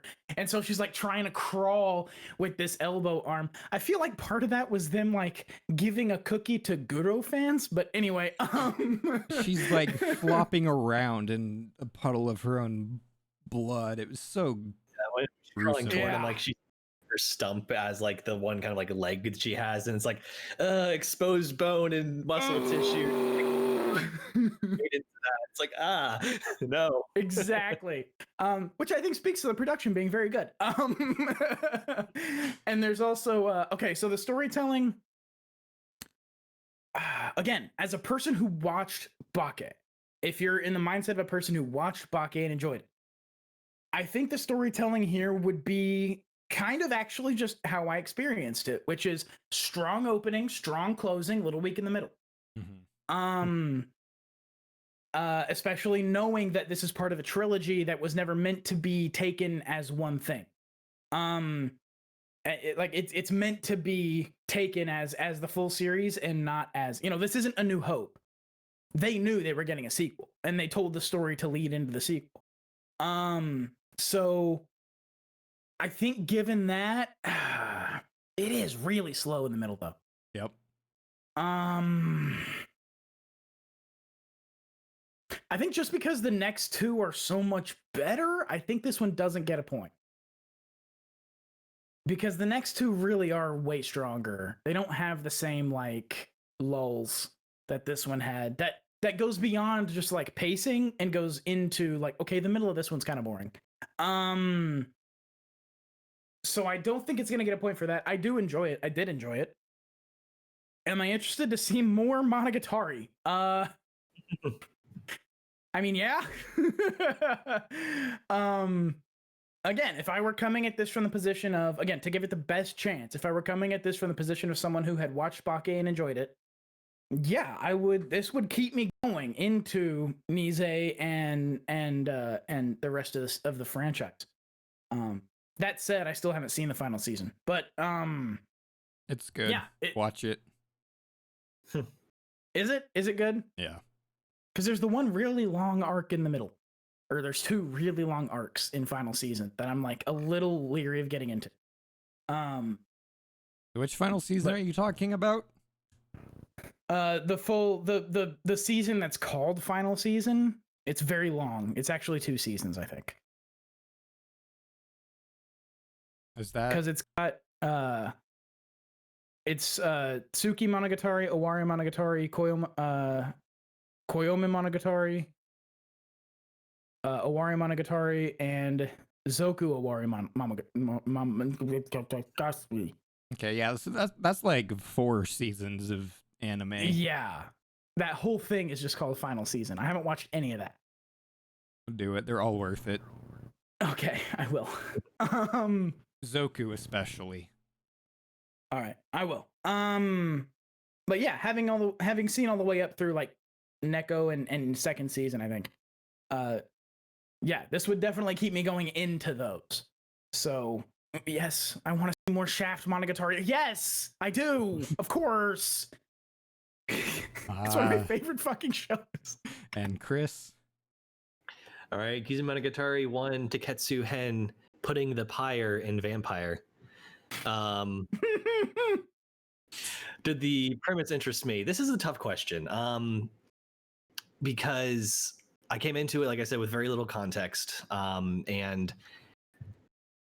it takes a while before you really kind of get what it is, which is, like I said, kind of like this kid's experience of getting pulled into this other world, which is interesting too, because like that very long sequence, like you mentioned some of the CG backgrounds and how like they kind of feel like I think they have kind of like an ethereal, almost like otherworldly feel, and I think that's on purpose. He's like going down this very long escalator, and like they kind of like show the stuff going past, and it's not like dark, like it's definitely like well lit and stuff like that, but it definitely gave me the vibes of, again, like very sort of like Kimbellian. This is the descent into the other world. This is the descent into the underworld, even if you want to say that. So I think they mentioned at one point too, like this living hell that you find yourself in when like you're kind of like burning alive or what other stuff. So yeah, like descending into the underworld. I think that, yeah, I was kind of interested in that. At least like at the time that I first saw it, and even now, I'm interested in this sort of like artsy expression of that experience. Even if like the story unto itself wouldn't be, just the way that it's presented, I think gets this a point. Did the production impress me? Yes, it definitely looks very good. It's very Shaft, and I appreciate some good Shaft. So yes. Did the storytelling impress me? Not quite. I think that like the interest point goes into that point I gave to the premise. It's not bad by any means, but like you guys said, it's a little bit slow. If I'm being honest, like both the first time I watched it, which this was aided by being distracted by friends and alcohol, but then like, this time too, I found myself kind of zoning out at points, especially that last scene where they're kind of talking in the lecture hall or whatever. Like I had to kind of like, I noticed that like I wasn't paying attention to the subtitles anymore, and I had to kind of like refresh myself and like focus on what they were saying. So I still got all the context, but it was very easy just to kind of get like lulled into like, okay, let's move on. So no, storytelling is not a good point. Again, not bad, just not great. Did I enjoy the first episode, or rather the film? I guess it technically is like a first episode, so to speak. I would say, yeah. I didn't not like it. There are definitely parts that I thought were cooler, better than others. Again, I think just like kind of the interest, they managed to keep me interested well enough. Would it make me interested to see more from the director studio franchise? Unto itself, I don't know. It kind of just trails off at the end, and it promises something kind of cool, but like I feel like the cool bits kind of like got themselves out of the way, and then the way they were kind of leading up to cool, I'm gonna help you guys, and they just like say that while they're in the classroom, that didn't really hook me in. So I think there's a lot of other factors besides the film itself that would make me interested to see more. The film itself doesn't quite get there. Again, not bad, just didn't quite hook me in. So I believe that is just a 3 overall for me. Yes, I believe so. That brings our total score to an 11, or 73%. Blue Zeus, I assume is how you say that. Thanks for the follow. All right, that's all the shows we have to talk about today. I assume we're not doing a tournament arc for 3 shows. Probably not. I mean, we could. We could. Yeah, Phil for a second, and give me just 1 minute. I mean, we don't have to. I don't know that it's really. This one might not count toward our typical specials tournament arcs. Yeah, we are doing a tournament arc specials, but this one doesn't quite fit. So Imperial just came in with the H and she. He's saying it way slower.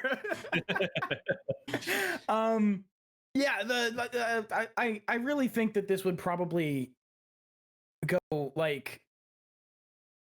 We'd start getting into like weird questions, like would you rather watch Perfect Blue or like some Gundam thing for like a 30-minute, right? Like, that would get strange, and you'd also get like, even just for this, like comparing Your Name to Perfect Blue is that's not a That doesn't seem very productive. No. Just because there's like No. they're very different experiences. Be in different moods, maybe watching with different people for different reasons. Yeah.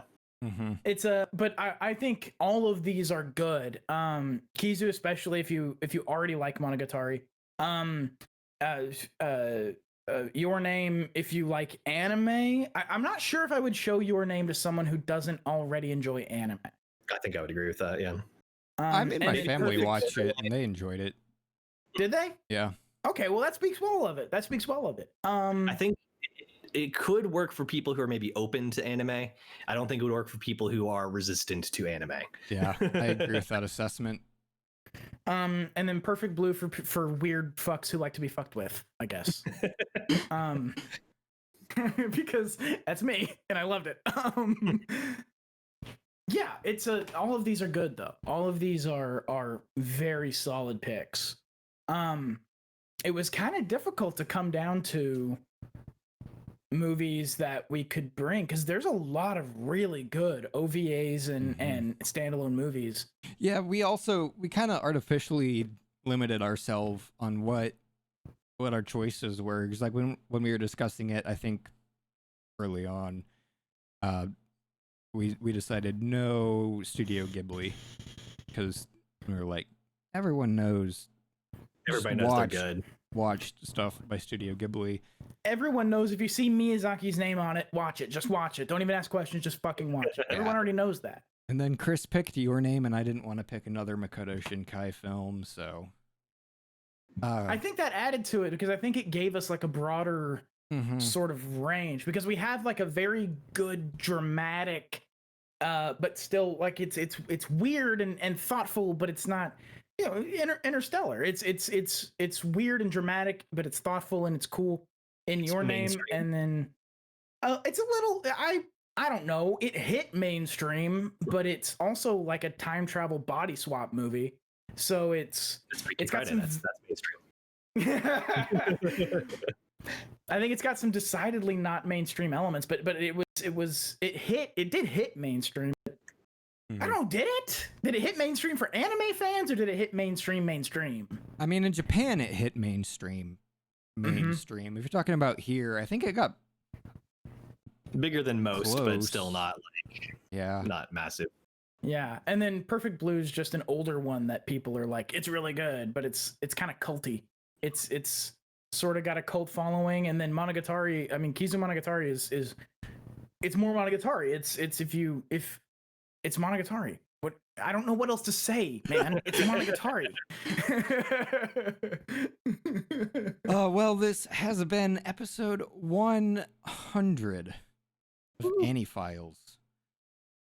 We've been at this for a while. We have been. Both this specific episode and also AniFiles as a whole. Yeah, 100 episodes, man. Yeah. We are available on Apple Podcasts or wherever great podcasts are distributed. Also, mediocre podcasts and bad podcasts. Wherever podcasts are distributed, we're probably there.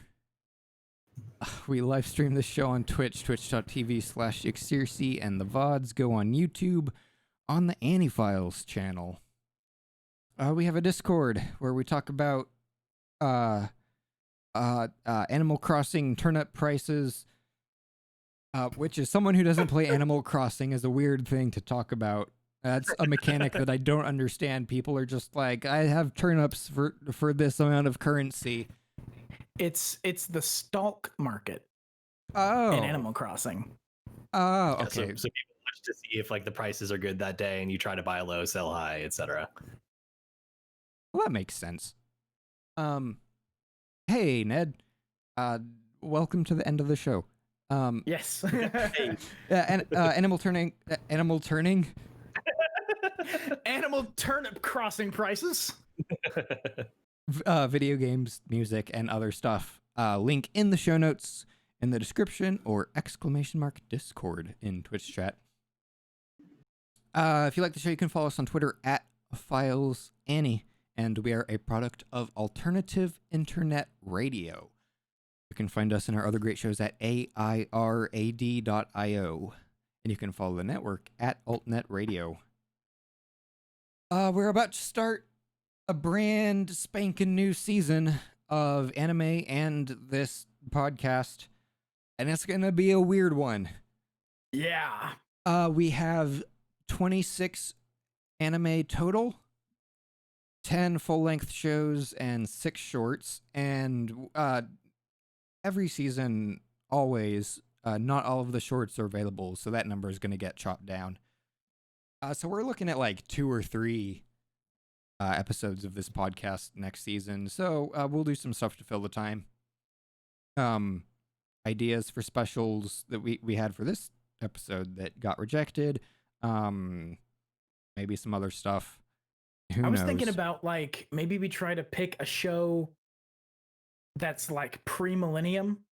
So it's like nothing after 99. You got to go back into like the 80s and 90s to find a show that Anime we from could before do. you were born. Yeah, right. That's actually a good idea. Anime from before the year of your birth.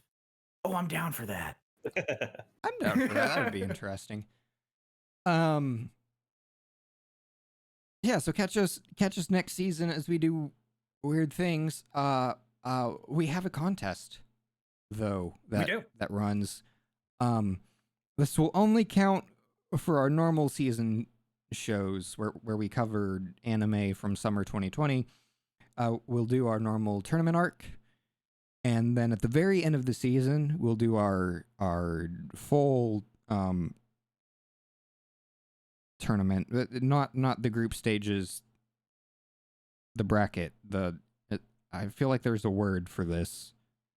It's the tournament portion of, well, I guess the whole thing technically is a tournament. So the group stages, the round robin group stages lead up into the tournament bracket. Bracket part of the tournament. Anyways, make a prediction, and the person with the best prediction gets an AMV made by Chris.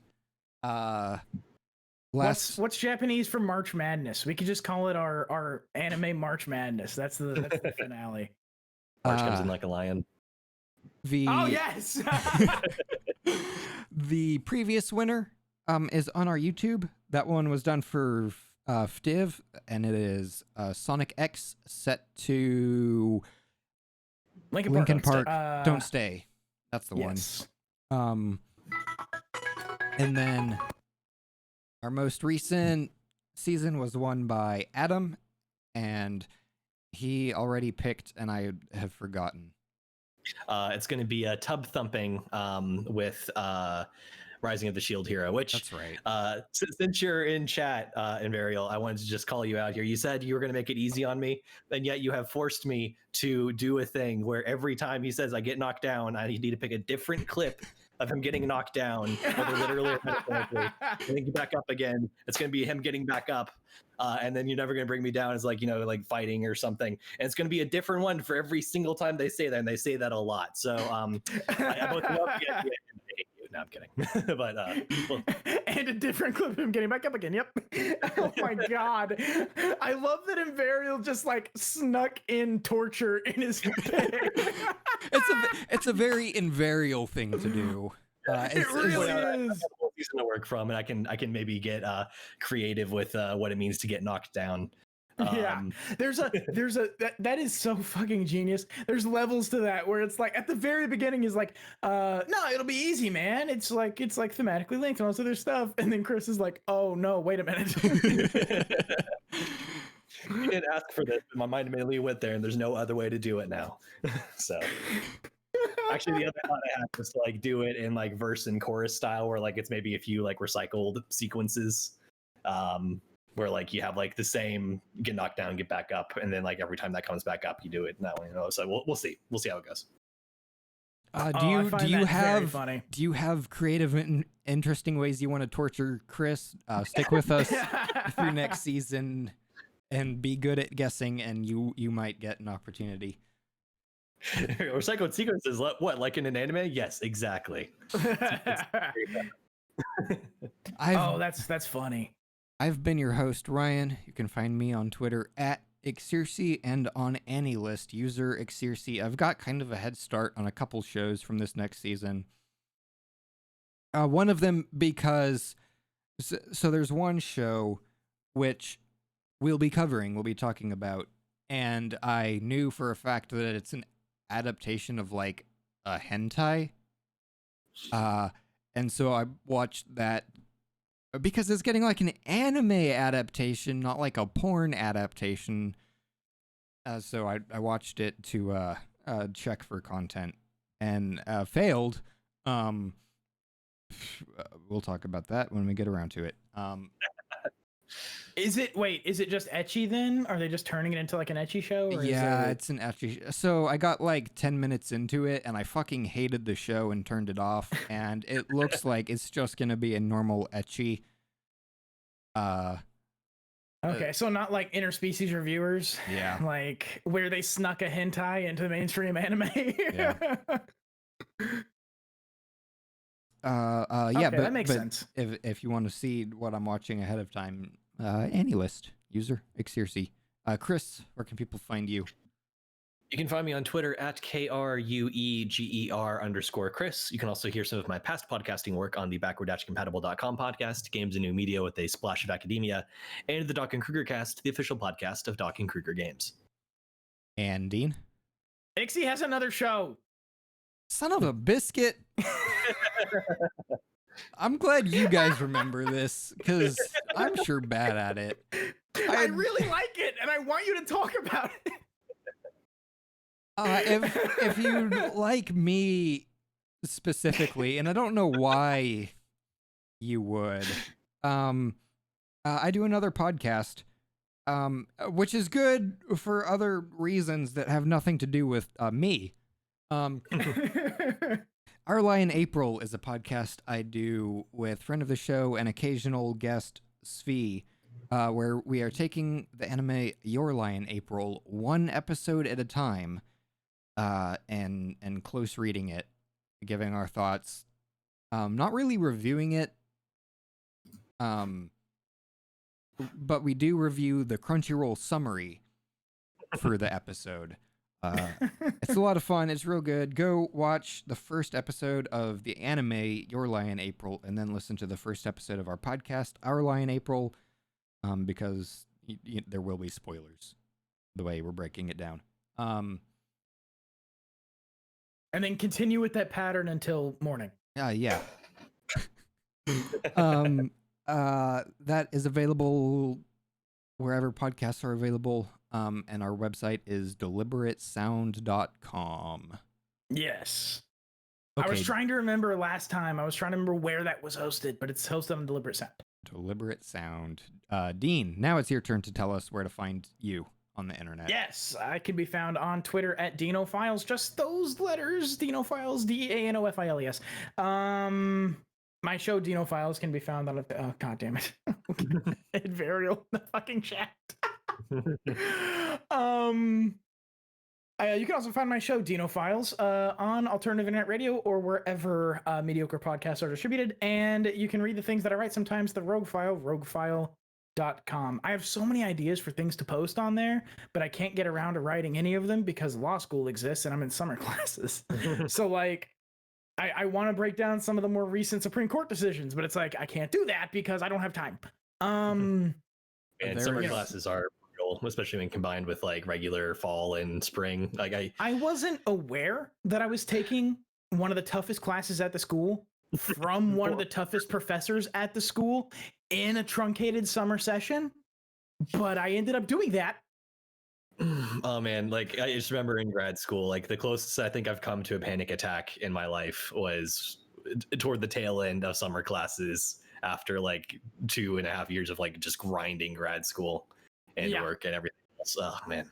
It is a mess. So I haven't been able to write as much as I want. I have though kept a relatively good schedule on the podcast. So all of that is I've been pretty consistent putting out episodes of that. So with the exception of this week, which was a whole other. But anyway, that's my shit. Fucking go find it if you want. We'll be back, I think next week. I haven't cleared that schedule with the rest of my co-hosts yet, but tentatively scheduled next week. We'll be doing our Twitch exclusive bracket drawing. Where that happens. Yeah, that next week, that should be okay. My final's on the 20th, I think. So Be there yeah, that should be all right. or don't. Your choice. Yeah. We'll be there. I This love is how people like always try to get you to like tune in or like don't go anywhere, don't touch that dial or whatever. We're just like you can do whatever you Make want. sure to come back next week. Come around if you want. It's fine. You can't miss it. we appreciate when you're here, but we'll be We doing do. this regardless of whether or not you're here. So I mean, attendance optional. Recommended, optional. It's gonna be a relatively short bracket drawing, isn't it? Probably. Yep. Okay. Maybe- Well, we'll see how it Maybe goes. also reveals of what the specials may or may not be. So I don't see Whoops. Sorry, I started playing sound, which only the Twitch stream would have been able to hear. I was trying to look to see if there is someone I wanted to host on Twitch. It looks like Bob Ross is live. Sure, I'll host Bob Ross. some good vibes. I can't see anybody else. Of course, I'm not. Is the channel part just of all the. Bob Ross? I think it's Bob Ross. Yeah, I think it's just Bob Ross. Hang on, let me pull this up and make sure. Twitch.tv/Bob Ross. It is. Exactly that. Okay, Nice. we're gonna get out of here. Peace. Peace.